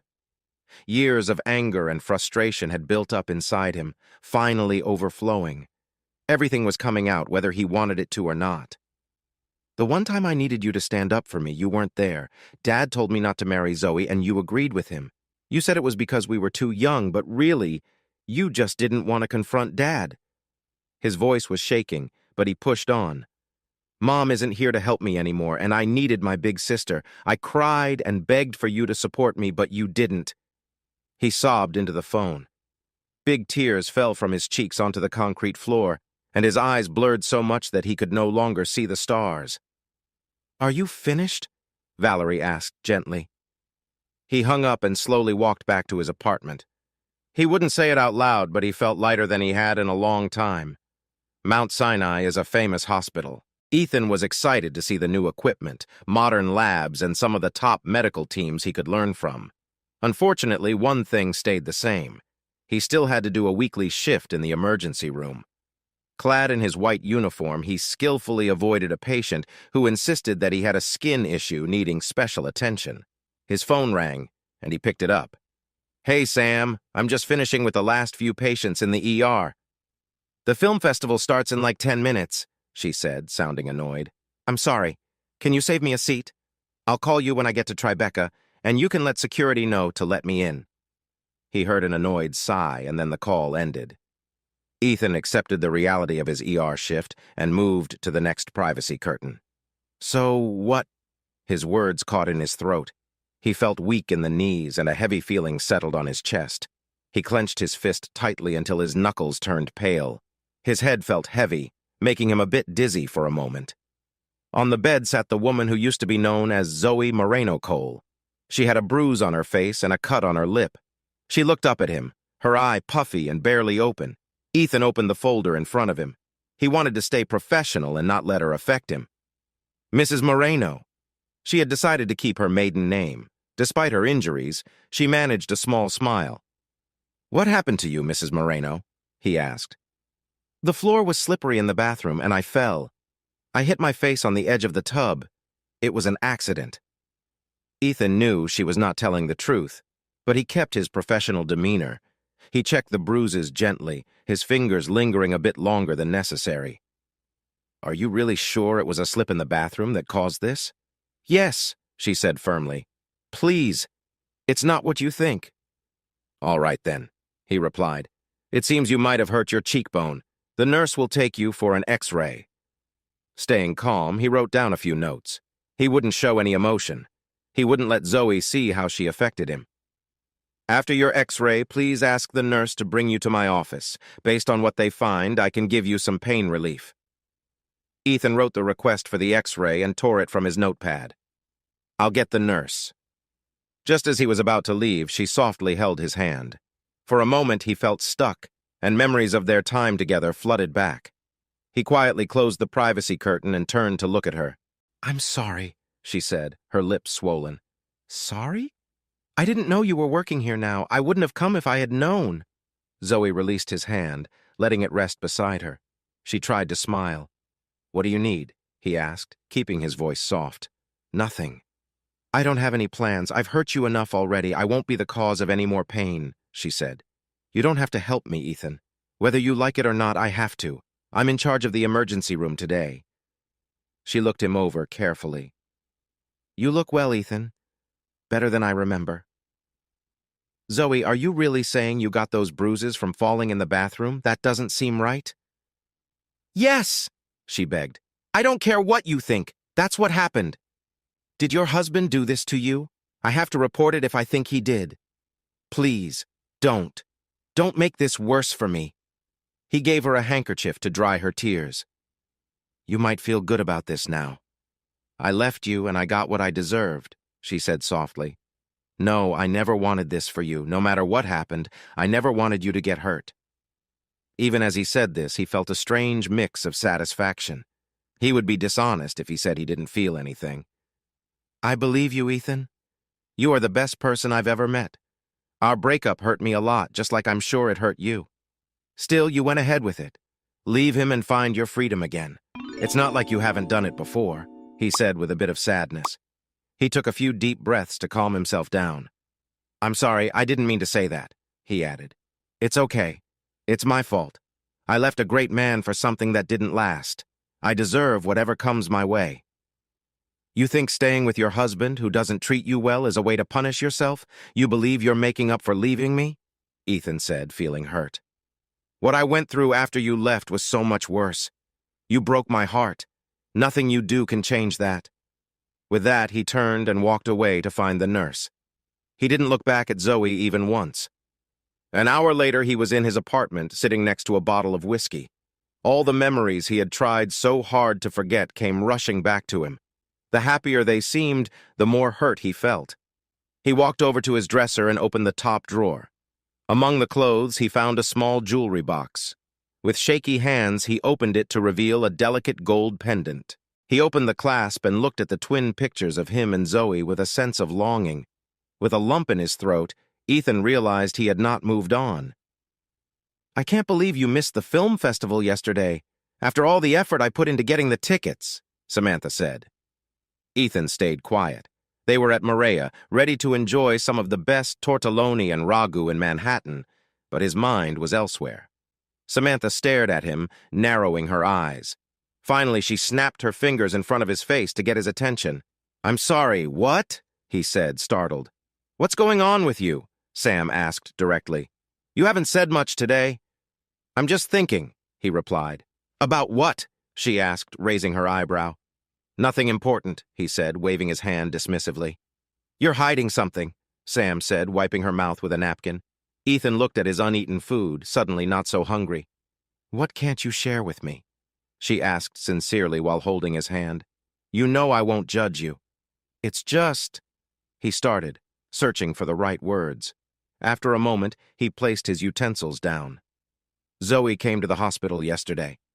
He told her about their meeting in a simple way. Her eyes widened with each word he spoke, and she held onto his hand firmly.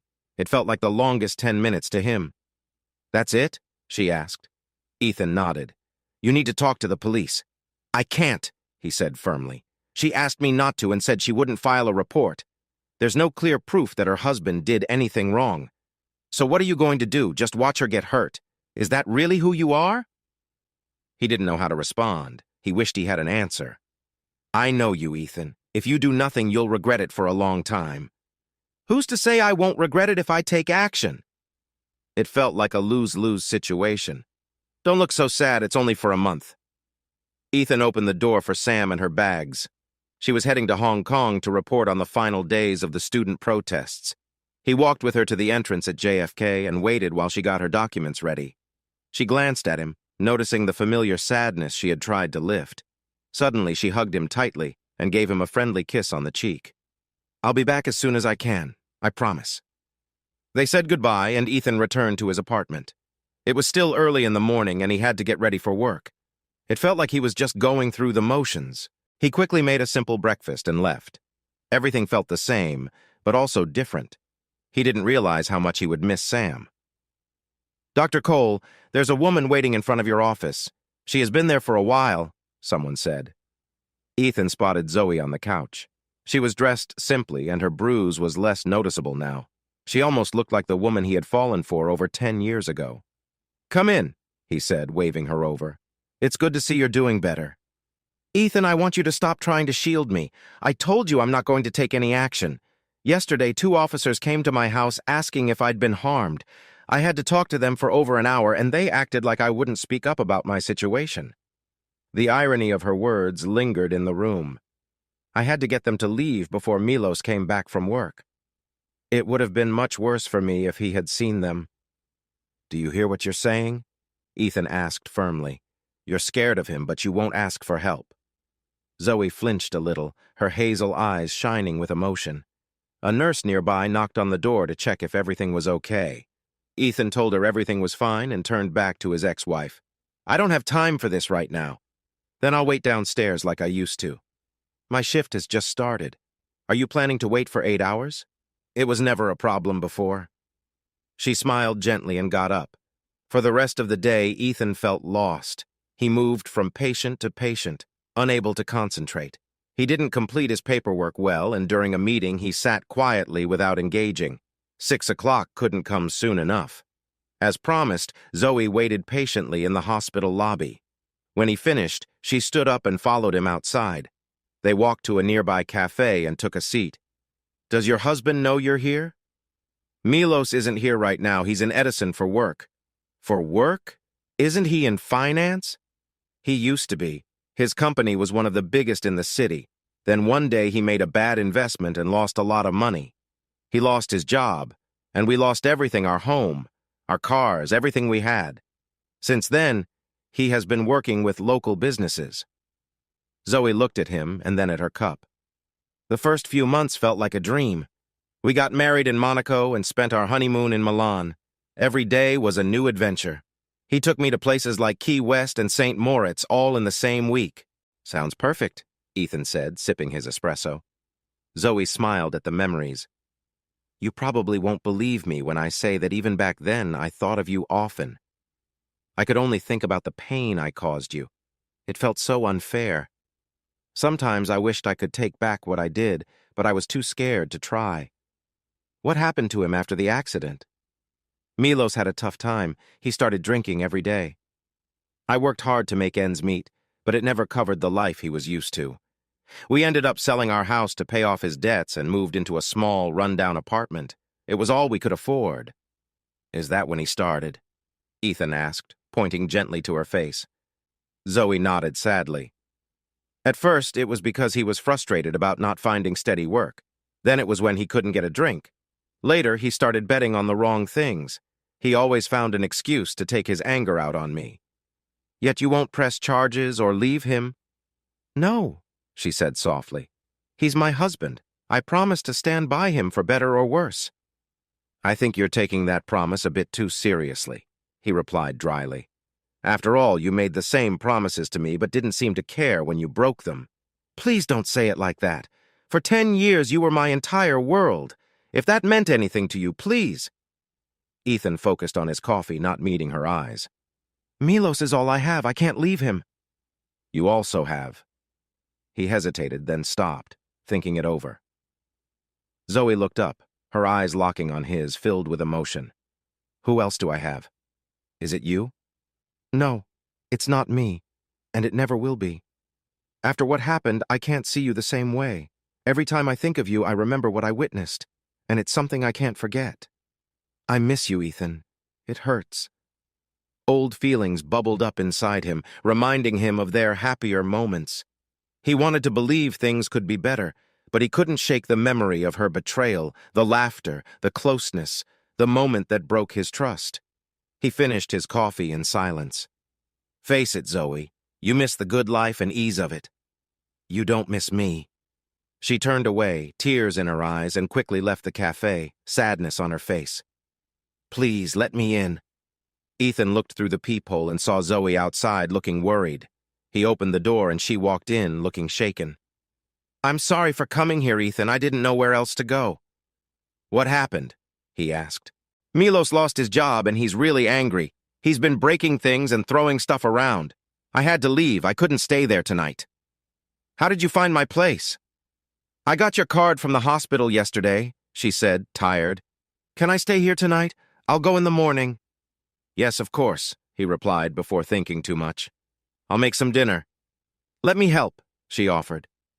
As she moved around in his kitchen, picking out ingredients, it reminded him of their happier times. Despite everything that had happened, it felt comforting, almost like a memory. Please, Zoe, consider taking action. This isn't safe. Charges for what? He'd just be angrier. Zoe concentrated on cooking, briefly escaping her worries as she made a meal for Ethan. For a short while, she could act as if everything was okay. They sat together in silence, enjoying the comfort of a homemade dinner that helped ease the tension.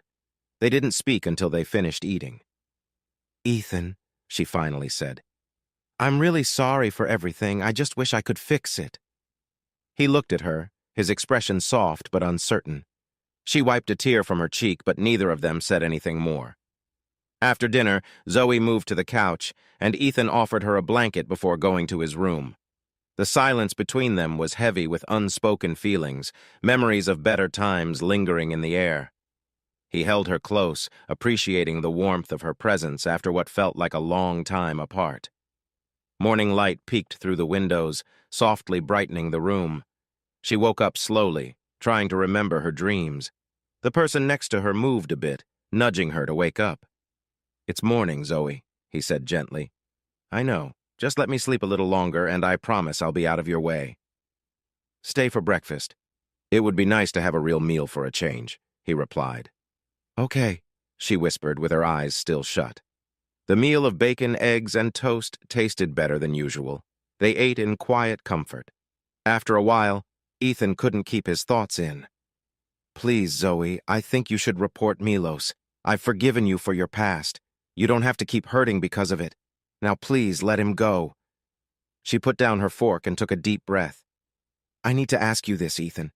If I leave Milos, would you think about being with me again? Can you find it in your heart to take me back?" He paused, choosing his words carefully. "I'm sorry, Zoe, but I can't do that. I will always love you, but I can't trust you again." She reached across the table and softly took his hand. "I understand, Ethan. What I did was really wrong. If I have to be with Milos Petric, then that's what I deserve. But I said I forgive you." Zoe looked at him with a deep sadness in her eyes. "I never said I forgive myself." "What? She was at your place last night?" Sam looked doubtful even through the screen. Ethan rubbed his eyes and nodded. "What happened?" "She needed a place to stay for a night. We had dinner and then went to sleep." He chose not to share more details. Sam tilted her head, studying him closely. "I have to go to lunch with some local reporters now, but I will call you later. You can count on it." Ethan ended the call and spent the next hour looking at her Instagram. Sam's photos showed beautiful protests with the Hong Kong skyline in the background. He lingered on a selfie where her face was softly lit by the sunrise, her hair glowing gently in the light. A smile brightened her face, always present in her pictures. He turned off his phone and slid back under the covers, feeling a deep sense of longing for that smile. The next day, Ethan found it hard to concentrate at work. Every new patient reminded him of Zoe. He hadn't heard from her and felt worried about how she was doing. When he could, he talked to Samantha, thankful for her support. She listened carefully, reminding him that it was normal to care about someone he loved. Sometimes he shared his feelings, and she offered quiet understanding in return. He went back to their favorite places, coffee shops, parks, malls, feeling the weight of their shared memories. Eventually, he found himself walking past Washington Square Park, thinking about their first date. He paused to watch a street artist creating a beautiful mural. A crowd gathered, drawn in by the amazing skill. "Hello there!" He turned to see the young artist he had met months before, her excitement clear. "Your girlfriend isn't with you this time?" "No, she's in Hong Kong for work." "That's too bad. How about a solo portrait instead? I do really great work." "Sure, why not?" With a smile, she led him to a nearby fountain and helped him find a good spot to sit. "Now hold that pose," she said. Ethan tried his best to stay still while she painted. Her brush moved swiftly and confidently. When she stepped back to take a look, he saw the details she had captured. Take a look. The painting was vibrant and full of life. He almost didn't recognize himself. It showed a brightness he thought was gone. "How much do I owe you?"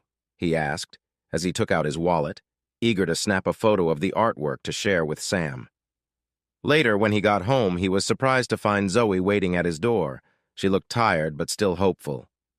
"How long have you been waiting?" I asked.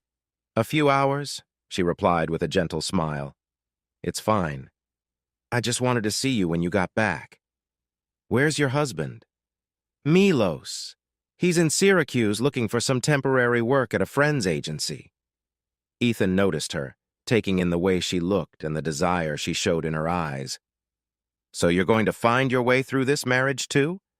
At least this time it will be with the one person I really care about. He nearly laughed at what she said. She had the same sad expression he had seen since she arrived at the hospital. Only a few moments of true happiness had shone through her sadness. Ethan frowned at himself for feeling this way about her. He could not deny her the one happy moment in her difficult life.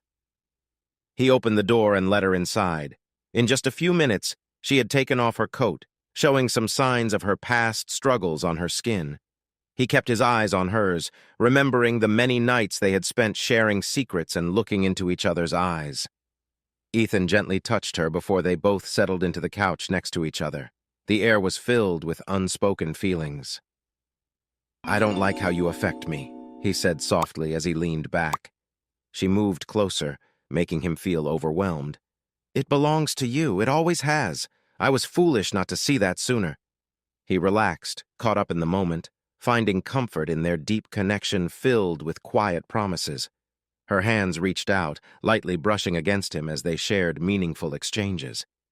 He looked at her with a mix of desire and thought, remembering everything that had happened. Their bond filled the space with a strong energy, each breath and touch reflecting a blend of relief and restlessness. The mood changed as they shared moments filled with soft sighs and gentle touches. Time went by without them noticing, each moment stretching out as they enjoyed the simple things that reminded them of their past together. As the evening continued, Zoe gently took his hand and led him to the sofa. "I'm going to miss this so much." Her words filled the room, making him feel the importance of what she said. She looked at him with such warmth that he felt both loved and weighed down by her feelings. "No matter what, I'll always love you," she whispered softly.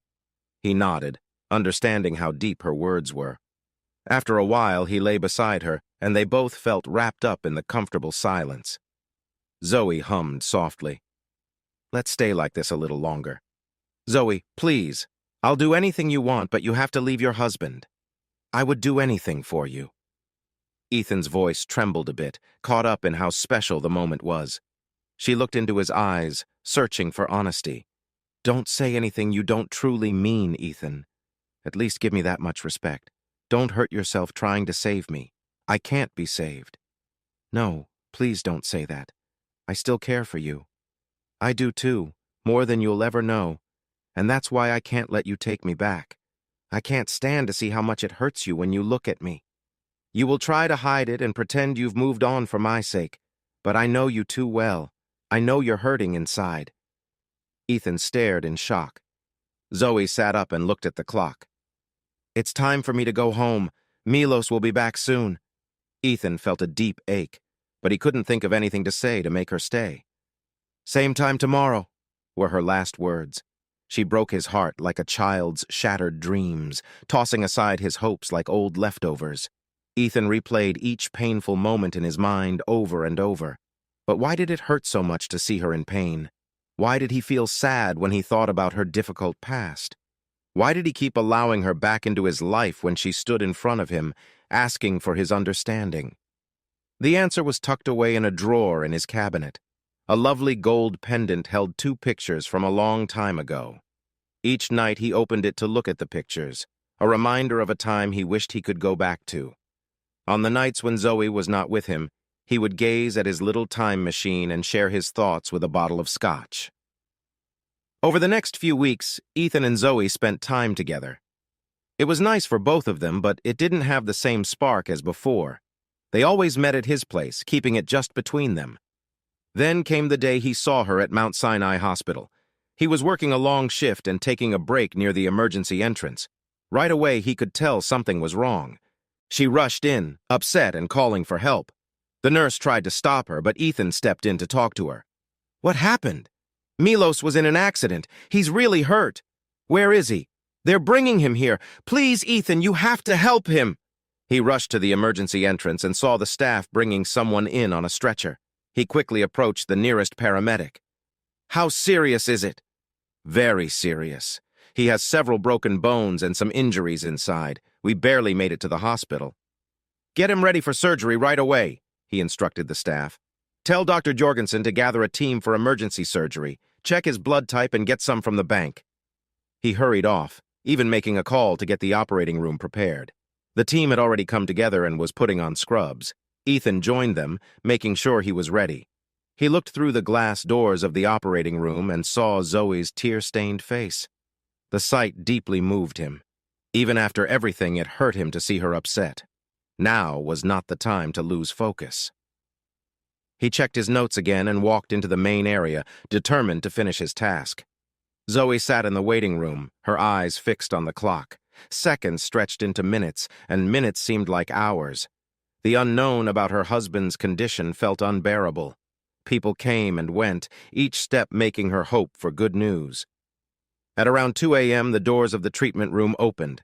Ethan came out, still in his medical clothes, looking very tired and worn out. He leaned against the wall for support.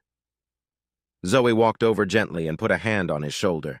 He turned to her, his tired eyes filled with sorrow, and shook his head. I'm very sorry. We did our best.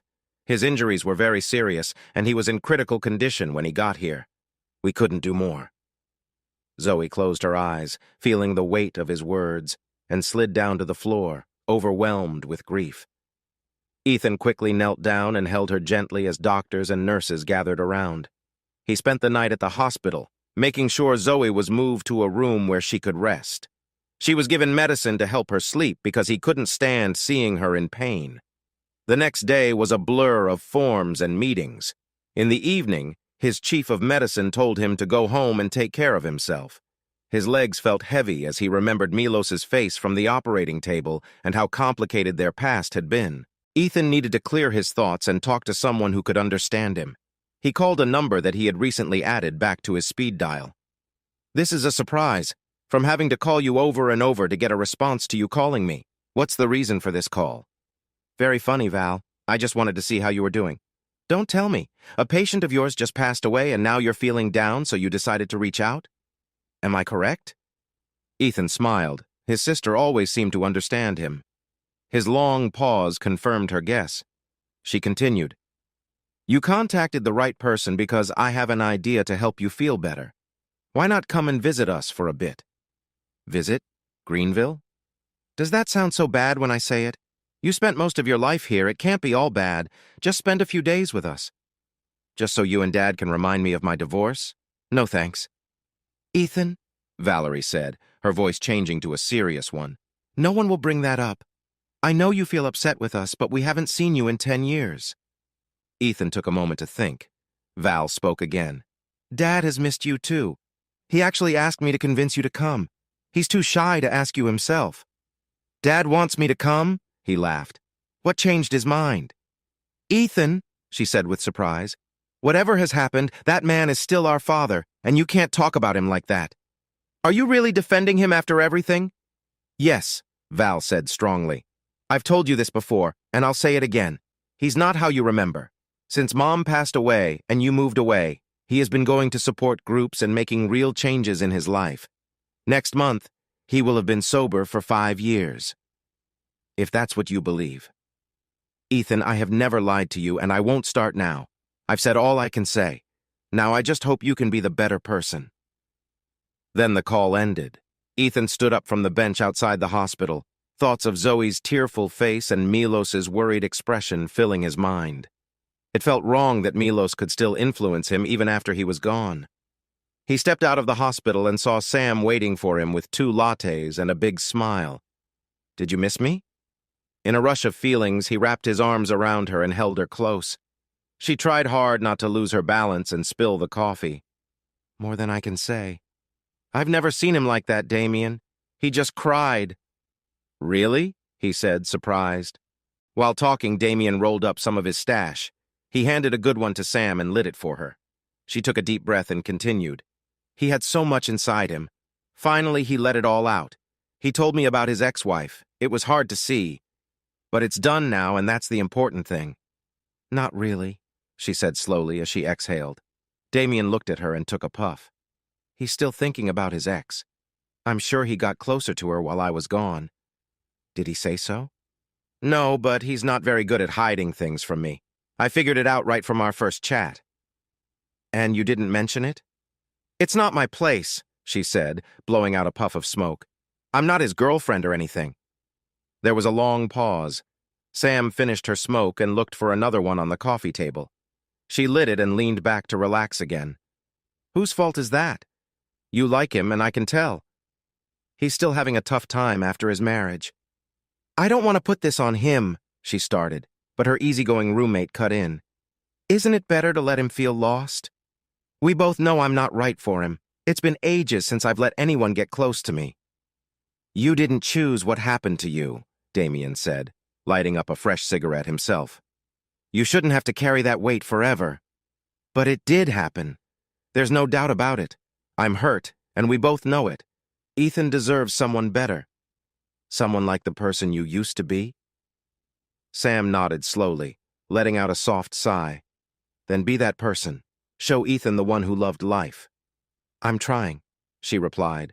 All those counselors keep telling me to accept what happened and move forward, like they've ever been through what I did.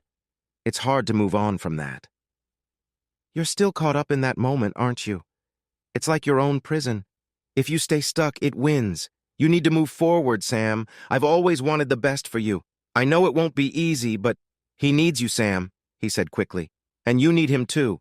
You two can really support each other. Trust him for both your sakes. They sat quietly for a few moments before Sam spoke again.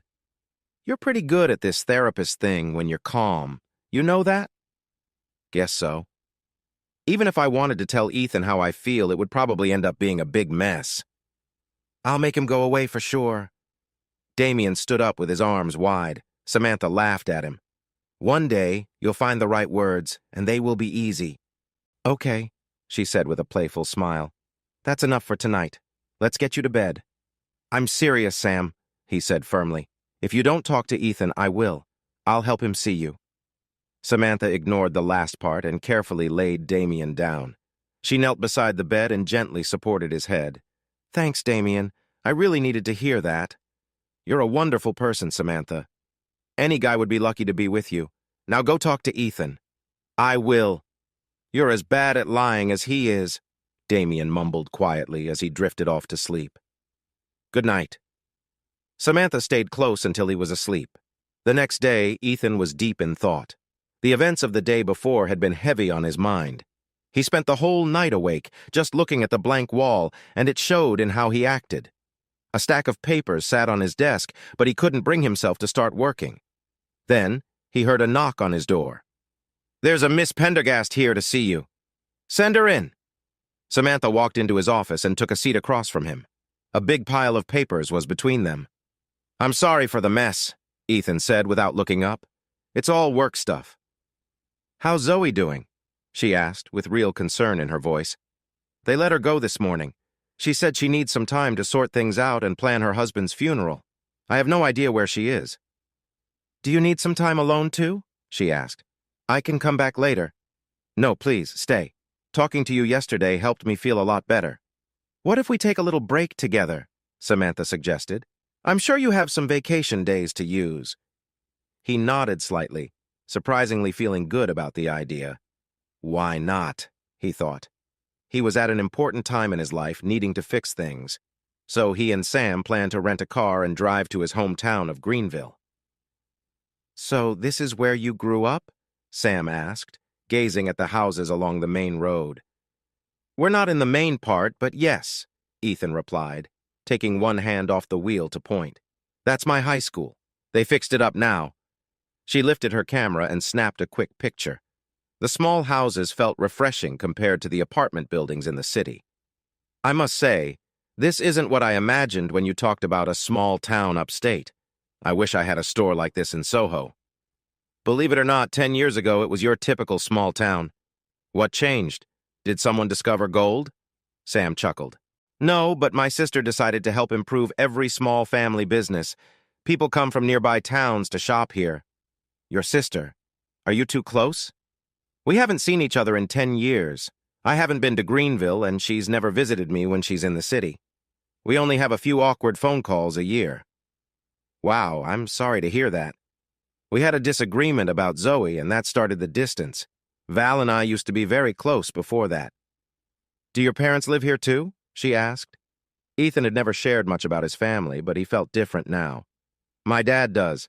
One reason my sister stays here is to look after him. My mom passed away when I was 17.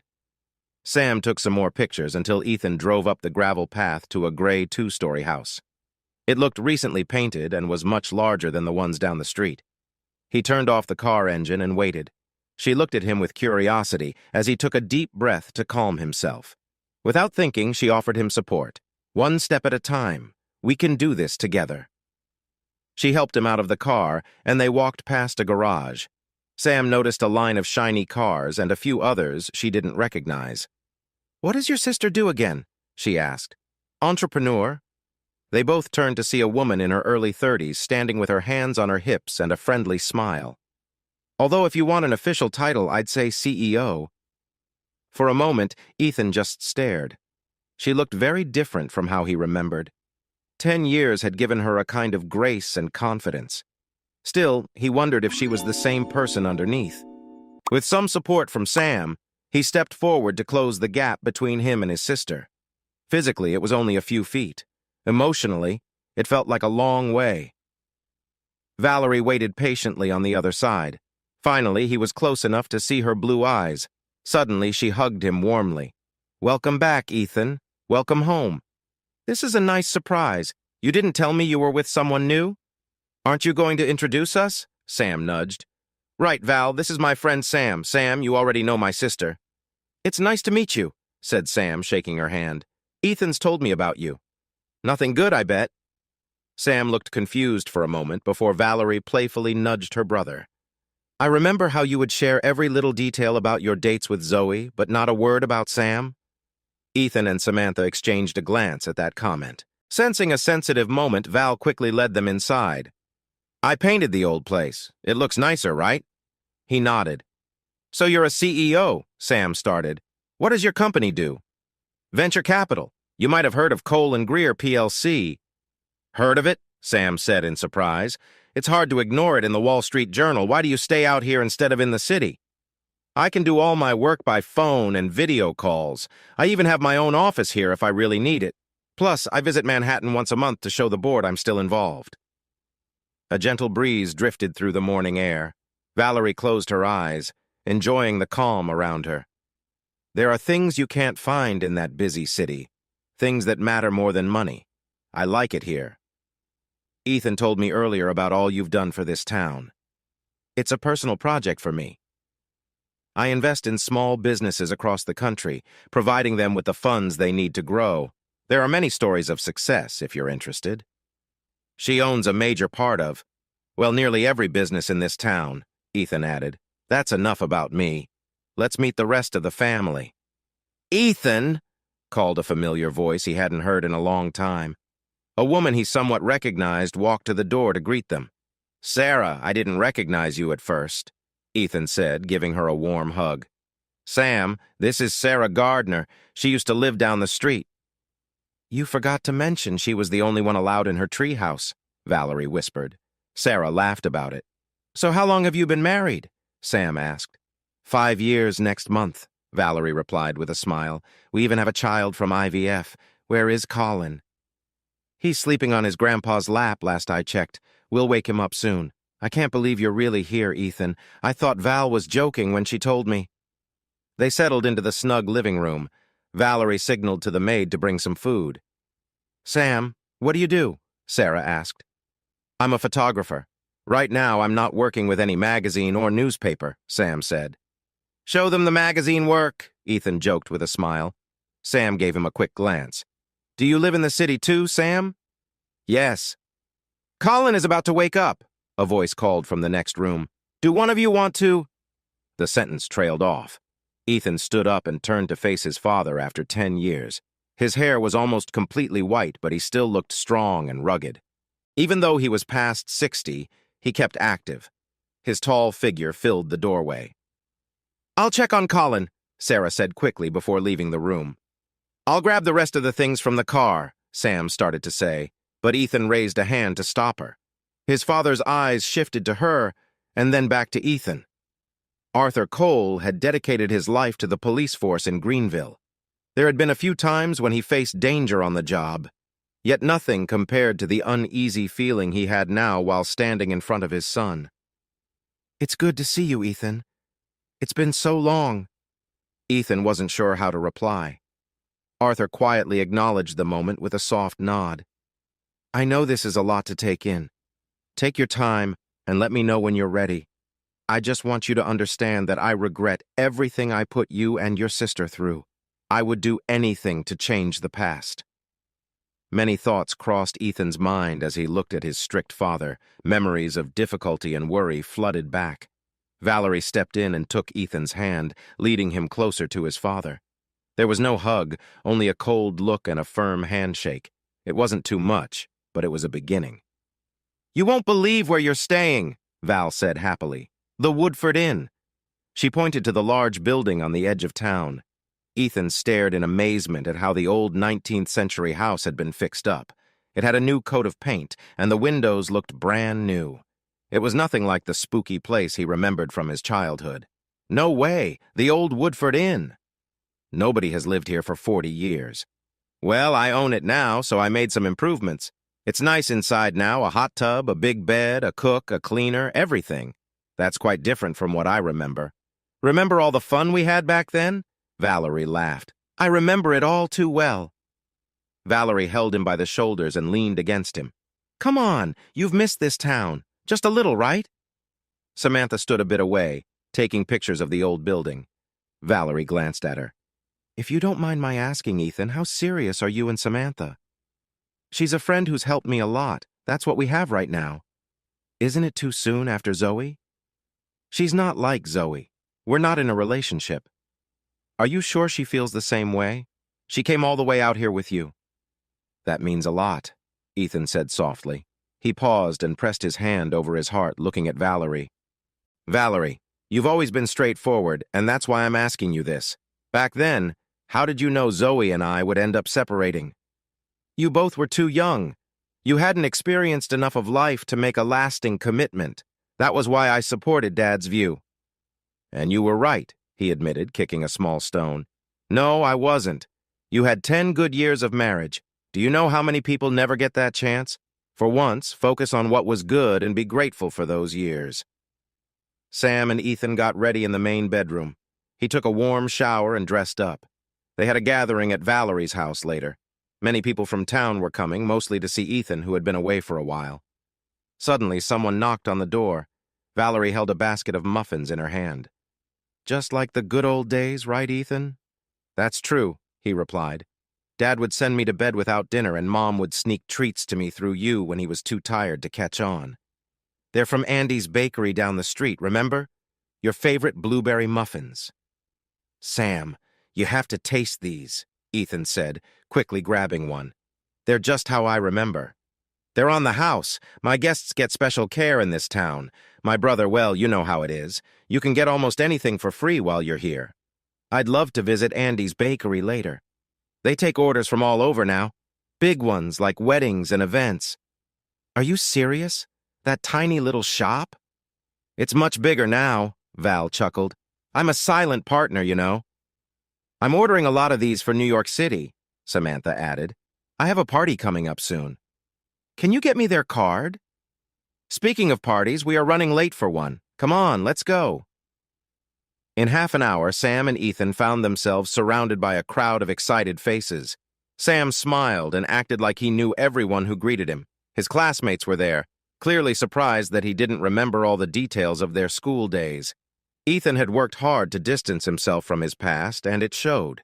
He made excuses to those few people who were shocked he didn't recall them and searched for Valerie or Samantha. He spotted his sister surrounded by a group of younger kids. With a smile, he walked over to the table to see the game of three-card Monte happening. "Try to find the queen," she said, quickly moving 3 face-down cards. The children watched her hands closely, trying to follow where their card was. Val finally finished and looked up. "Which one is the queen?" The children buzzed as they shared their guesses. Ethan smiled before he answered. "None of them. The queen is in your pocket." "Hey!" she said with playful anger. "You weren't even trying." It's not really a game if nobody can win. There's no money here. I'm just having fun. Back in high school, you made a good amount of money tricking people who didn't know better. We all have to start somewhere, she laughed. Come on, I'll introduce you to my friends. He glanced back and saw Samantha deep in conversation with a group of college girls. She was showing them how her camera worked. After an hour of being shown off by his sister, Ethan grabbed a cold drink and went to the front porch. Arthur sat in his rocking chair with the baby in his lap and a drink in his hand. Before you ask, it's fruit beer. No alcohol. Cheers, Ethan replied as he sat down next to him. They looked at the crowd of people chatting around them. Isn't he beautiful? Arthur said, holding the sleeping baby. Ethan gently ran his fingers through his nephew's fine hair and nodded. You still haven't decided if you want to accept my apology, have you, son? Ethan chose not to answer and took a sip of his drink instead. That's okay. All I can do is hope you'll forgive me someday. I regret that your mother never got to see the better me. She left this world thinking I was still the person I used to be. I'm happy you changed your life. I really am. It took a lot of help for me to learn something so simple. I was hurting my own family, the people I should have cared for the most. So you're not a fighter anymore? Let's just say I won't even let your sister put a bug zapper outside. Ethan chuckled and took another drink. Don't think I've completely lost the ability to hurt others, Ethan.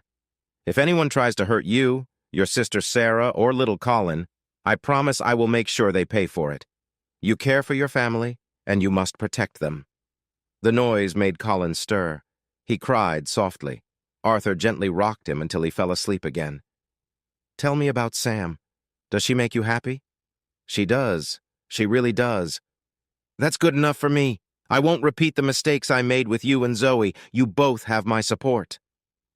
The party started to wind down. Samantha impressed everyone in town. Everyone who walked by shook hands with her and Ethan and invited them for dinner. They smiled so much their jaws hurt. Finally, Valerie had her chauffeur take them back to the Woodford Inn. Too tired to eat anything else, they went to bed. Wake up! Sam scrunched her face without opening her eyes. Ethan shook her gently again. It isn't morning yet, she groaned, pulling the blanket over her face. He pulled the blanket down and gently shook her awake. What's wrong with sleeping? She mumbled. I want to show you something, he replied. It used to be my favorite thing about this place. Samantha blinked away the drowsiness and saw Ethan holding the window open. He stepped out onto a lower part of the roof and reached back to help her. Be careful. Some tiles might be loose. After a bit of effort, they both sat side by side, gazing at the horizon. There was a soft glow of red where the sun was about to rise. Their view was clear and beautifully framed by two hills. You are going to see the most amazing thing in this town. He turned to see Samantha crawling back inside through the window. She reappeared a few minutes later with her camera. Ethan, have you ever taken a selfie with a DSLR? We are about to take the best selfie ever. They waited until the sun began to rise. The bright half-circle in the distance was covered in clouds. Rays of light broke through the wisps and brightened the sky. The red streak across the horizon blended smoothly into a soft purple color that marked the transition from night to day. Sam took a moment to enjoy the mix of colors before snapping a photo. She turned away from the sun and held the camera out in front of her. Come here, Ethan. Before he could say anything, she quickly gave him a light kiss on the cheek and the camera clicked. She had timed it just right. The light from the rising sun lit up their faces, making even the small space between them shine. This is not going on Instagram, she said with a smile. This is just for us. Ethan touched his cheek where she had kissed him. Once her lips had brushed against him, the sunrise suddenly seemed much less special. Ethan, are you there? I asked if you want to get it framed. He didn't answer her question. His arm around her shoulder brought her closer, and he leaned in to kiss her. It was a surprise that left Samantha a bit shocked. When they broke apart, she seemed dazed, her eyes shining. I'm sorry, Sam, Ethan said. I'm not sure what got into me. I shouldn't have done that. That's okay, she replied, leaning in to kiss him again, clearly excited. They shared a moment, lost in each other's eyes, trying to understand what had just happened. "Not now," Sam whispered. He placed his hand on her shoulder and turned to enjoy the sunrise. The next day was full of laughter and bright colors. It was finally time for Ethan to leave home. Before he left, Valerie took him aside. "This is my personal number, Ethan. You can call me anytime for anything. Whatever you need, I'm here for you. No questions asked." He hugged his sister one last time before getting into the car. Sam was playing with little Colin's fingers out of the passenger window. "Goodbye, Sam. Come back soon," shouted Sarah. "You can count on it," she answered. It was evening and they were getting close to the city. Samantha was now driving. Suddenly, she took a turn to a small hill. "Where are we going?" Ethan asked. "We're going to take some pictures. It's been a while since I tried photography," she replied with a smile. Ethan hesitated, but then stepped out of the car and stood on a rock. He reached out his hand as Sam positioned her camera, creating fun effects with the setting sun. She had more ideas, but Ethan quietly said no and went back to the car. Fireflies lit up the dusk, little spots of light shimmering in the darkening sky. The red glow of the sunset slowly turned to twilight. The sounds of returning birds and buzzing insects filled the air, making the moment feel special. Ethan watched as she enjoyed the beauty of nature around her. He admired how she could stay so strong, even after everything she had faced. He didn't know all the details, but he understood it had been very hard for her. Suddenly his phone rang. He looked at the screen and frowned. It was Samantha's father.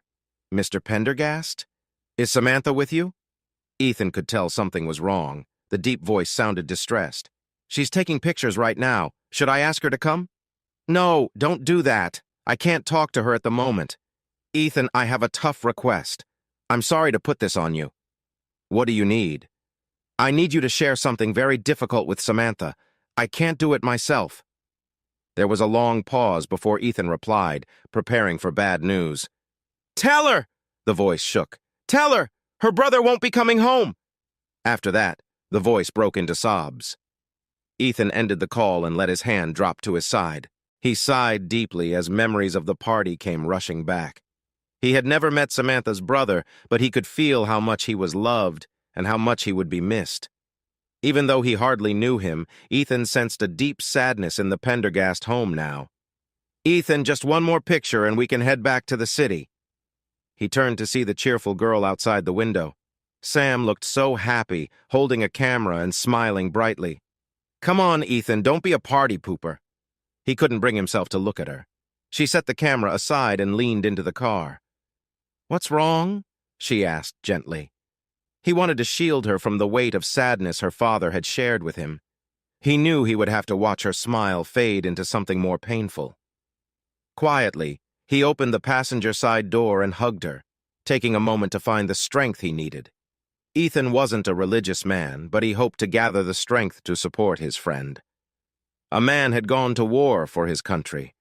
All that remained was a coffin wrapped in a flag.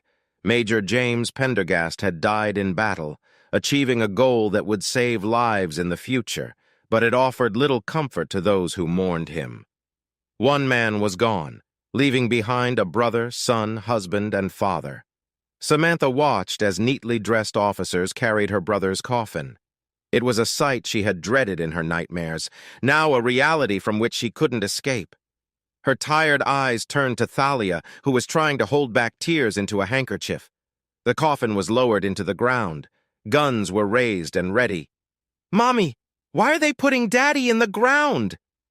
Little Lana pulled at her mother's skirt as she asked. "They're burying him, sweetheart," Thalia said, trying to keep her voice calm. "They can't bury him. He has to protect us. Daddy promised he would take care of all of us." Thalia picked up Lana and held her close. Her heart felt heavy, and she needed to feel her daughter's warmth, even just for a moment. Tears fell from Thalia's face onto Lana. "Stop burying Daddy. Tell them to stop. He promised he would be there for my birthday. He has to be there," Lana cried. Everyone in the crowd was in tears. Friends and fellow officers felt the weight of loss. All of his medals and honors would now just be memories. Memory can be a tricky thing, clinging to those we've lost. Sam stood a short way off. Her heart hurt, and her eyes were full of tears, but she had no one to share them with. She couldn't bring herself to cry. James wouldn't have wanted that. Her family had already lost one strong person, and she didn't want them to see her break down, too. For the first time in her life, Samantha wished she could just fall apart and let everything out. But she reminded herself that she needed to be strong for her family, so she held everything inside, where the sorrow was already too big to handle. Her body felt almost too numb to notice the hand on her shoulder. Slowly, she turned to see Ethan standing behind her, offering a gentle smile that showed he understood how she felt. Little did she know he was just returning the kindness and support she had shown him over the past year. At that moment, Sam's resolve finally crumbled. She grabbed his coat and pulled him close. She buried her face in his shirt and cried harder than she ever had before. In that moment, Samantha Pendergast understood she still had someone to rely on. Life must not be so cruel as to take that away from her. Ethan drove her home after the funeral. During the ride, she held on to him tightly and wept quietly. This was the first time he had seen her like this, and it was painful to witness. Her face was filled with sorrow and tears had smudged her makeup. Ethan wrapped his arm around her, holding her close. Samantha looked up at him, her eyes glistening with tears. "Thank you, Ethan. You're welcome. I want to tell you something about that night when we got close. Please, let's focus on this moment. We can talk about it later. Ethan," she gently tapped his chest. "Ethan, you are really kind. You've never tried to take advantage of me. Do you know what my main idea in life is? I never wait. Change is the only thing that stays the same. Each day brings new experiences with different places and people. But I've come to realize that some people are worth waiting for. You're one of them." They arrived at the building. She stepped out and looked back through the open window. "When you're ready to move forward, I'll be right here, ready to join you." Samantha smiled at Ethan as she turned to leave. "I'll see you soon, Ethan." He watched her walk to the door. Another day was beginning, filled with work. Hospital life was always busy. Ethan looked at the tasks in front of him, not feeling eager to start. He walked around his office, trying to think about what Samantha had said the night before. He touched his lips and closed his eyes, his thoughts drifting back to the moment they had shared. The way she smelled, felt, and looked stayed with him. It was a memory he would hold on to for a long time. As the day came to an end, Ethan prepared to go home. He carried a weight he wanted to let go of. When he arrived in the lobby, he saw a familiar face waiting for him. Zoe? She looked older after everything that had happened in the past few months. She wore a simple dress with a coat. For a moment, she reminded him of the woman he used to come home to after a long day at work. "I came to say goodbye, Ethan. My cousin found me a job at a private clinic in Hartford. It took a lot of thinking, but I've decided I need to leave all this behind. I want to start fresh somewhere I won't be reminded of my past." He smiled and placed his hands on her shoulders. "I'm happy for you. I really am." For the first time since the divorce, he saw a look of relief on her face. Zoe looked much happier now. "So, this is it," she said quietly. "It's been over for a year," Zoe replied. "We've held on longer than we should have."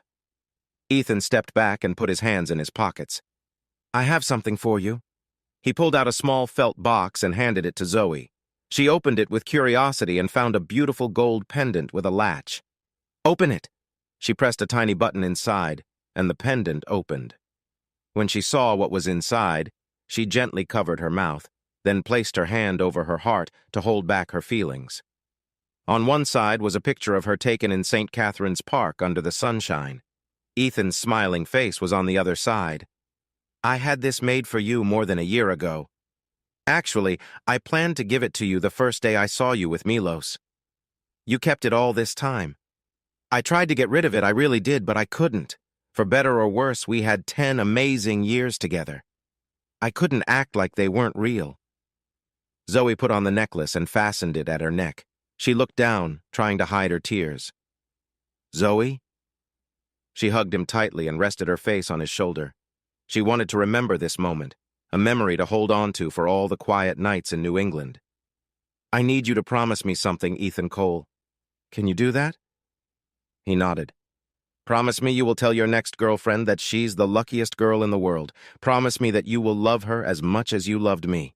Then, the woman who used to be Zoe Moreno Cole walked away. Ethan watched her until she got into her taxi. That was it. The heavy weight of bitterness was finally gone. He took out his phone and pressed a speed dial number. "Sam, I'm ready. I'll be there tonight." Later that evening, Ethan stepped into Sam's apartment, wondering what to expect. The living room was filled with the warm glow of scented candles. Damien finished lighting the last candle. "You're a lucky guy," he smiled. "I'll give you some space." Damien left after making one last comment about being open to different kinds of relationships. Ethan felt a bit uncomfortable. "Come in," called a voice from the room.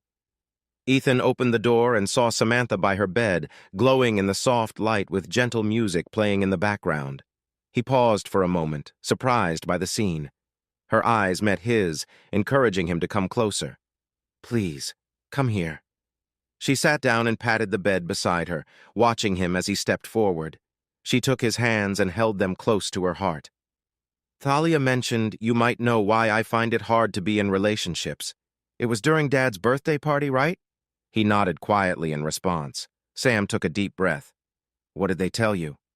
"Enough to understand that it was something really upsetting. That's all I needed to know." She held his wrist firmly. "Do you see me, Ethan? I'm sharing my story with you. I want you to understand everything that happened before we move forward. You don't need to tell me. I don't want you to go through any of it again." "I want to," she said firmly. "It's not fair that everyone else moves on while I feel stuck in the worst moment of my life. Before that happened, I was full of life, and that's who you deserve to be with. It's not going to be easy, but I want to share what happened to me." Ethan smiled at her and gently brushed some hair away from her face. "I would be happy to hear it." Samantha returned his smile and leaned closer. He held her head against his chest as she began. "It was 3 years ago.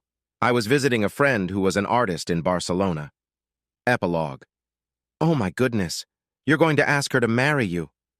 Even from far away in Greenville, Valerie couldn't hide her excitement. "Yes," said Ethan, sitting on the edge of Sam's bed. He looked back to see her resting peacefully among the blankets. "Have you thought about how you're going to ask her?" "Not really." "Don't worry. I'll be in Manhattan next weekend, and I'll arrange a reservation at a nice restaurant. Just leave it to me, and I promise she won't forget that night." "Won't you be busy with your job?" "Not at all," Val said quickly. "I can't be too busy to help my brother." "I'd really appreciate that." "Hold on. Sarah wants to talk to you." The next voice Ethan heard on the phone was filled with excitement. "Ethan, congratulations. When is the wedding? Where will it be? What names do you have in mind for your kids? Please name a girl Lily. I'd love to spoil a niece named Lily Cole." "Whoa, whoa! You're a few steps ahead of us right now." "I'm sorry, I'm just so excited. I'll go get Arthur. Don't hang up." In their family home in Greenville, Sarah hurried through the house to get Arthur on the phone. Valerie finished rocking her baby to sleep before picking up a framed picture of herself, Ethan, and their mother from when she was 10. She smiled when she saw how she held Ethan close. "Mom made me promise I'd look after you," she thought. "That's all you need to know." She was right. There were things Ethan didn't need to hear about. Like how after Ethan called her outside the party, upset about his broken marriage, she quietly started to learn everything she could about Zoe and the man who had hurt her brother. Also, she had made a surprising decision over a year ago to sell a significant part of the stock her company had in a new minerals business. The selling rush caused the company's stock to lose all its value overnight. Milos Petric had also put a lot of money into that company. His millions in investments disappeared, leaving him in financial trouble as much as he was in moral trouble. Ethan really did not need to hear about these things. Hey, listeners of Lady Cheating Tales, if you love today's story, make sure to hit subscribe and turn on notifications. We've got more thrilling tales on the way, so don't miss out. Thanks for listening, and see you in the next story.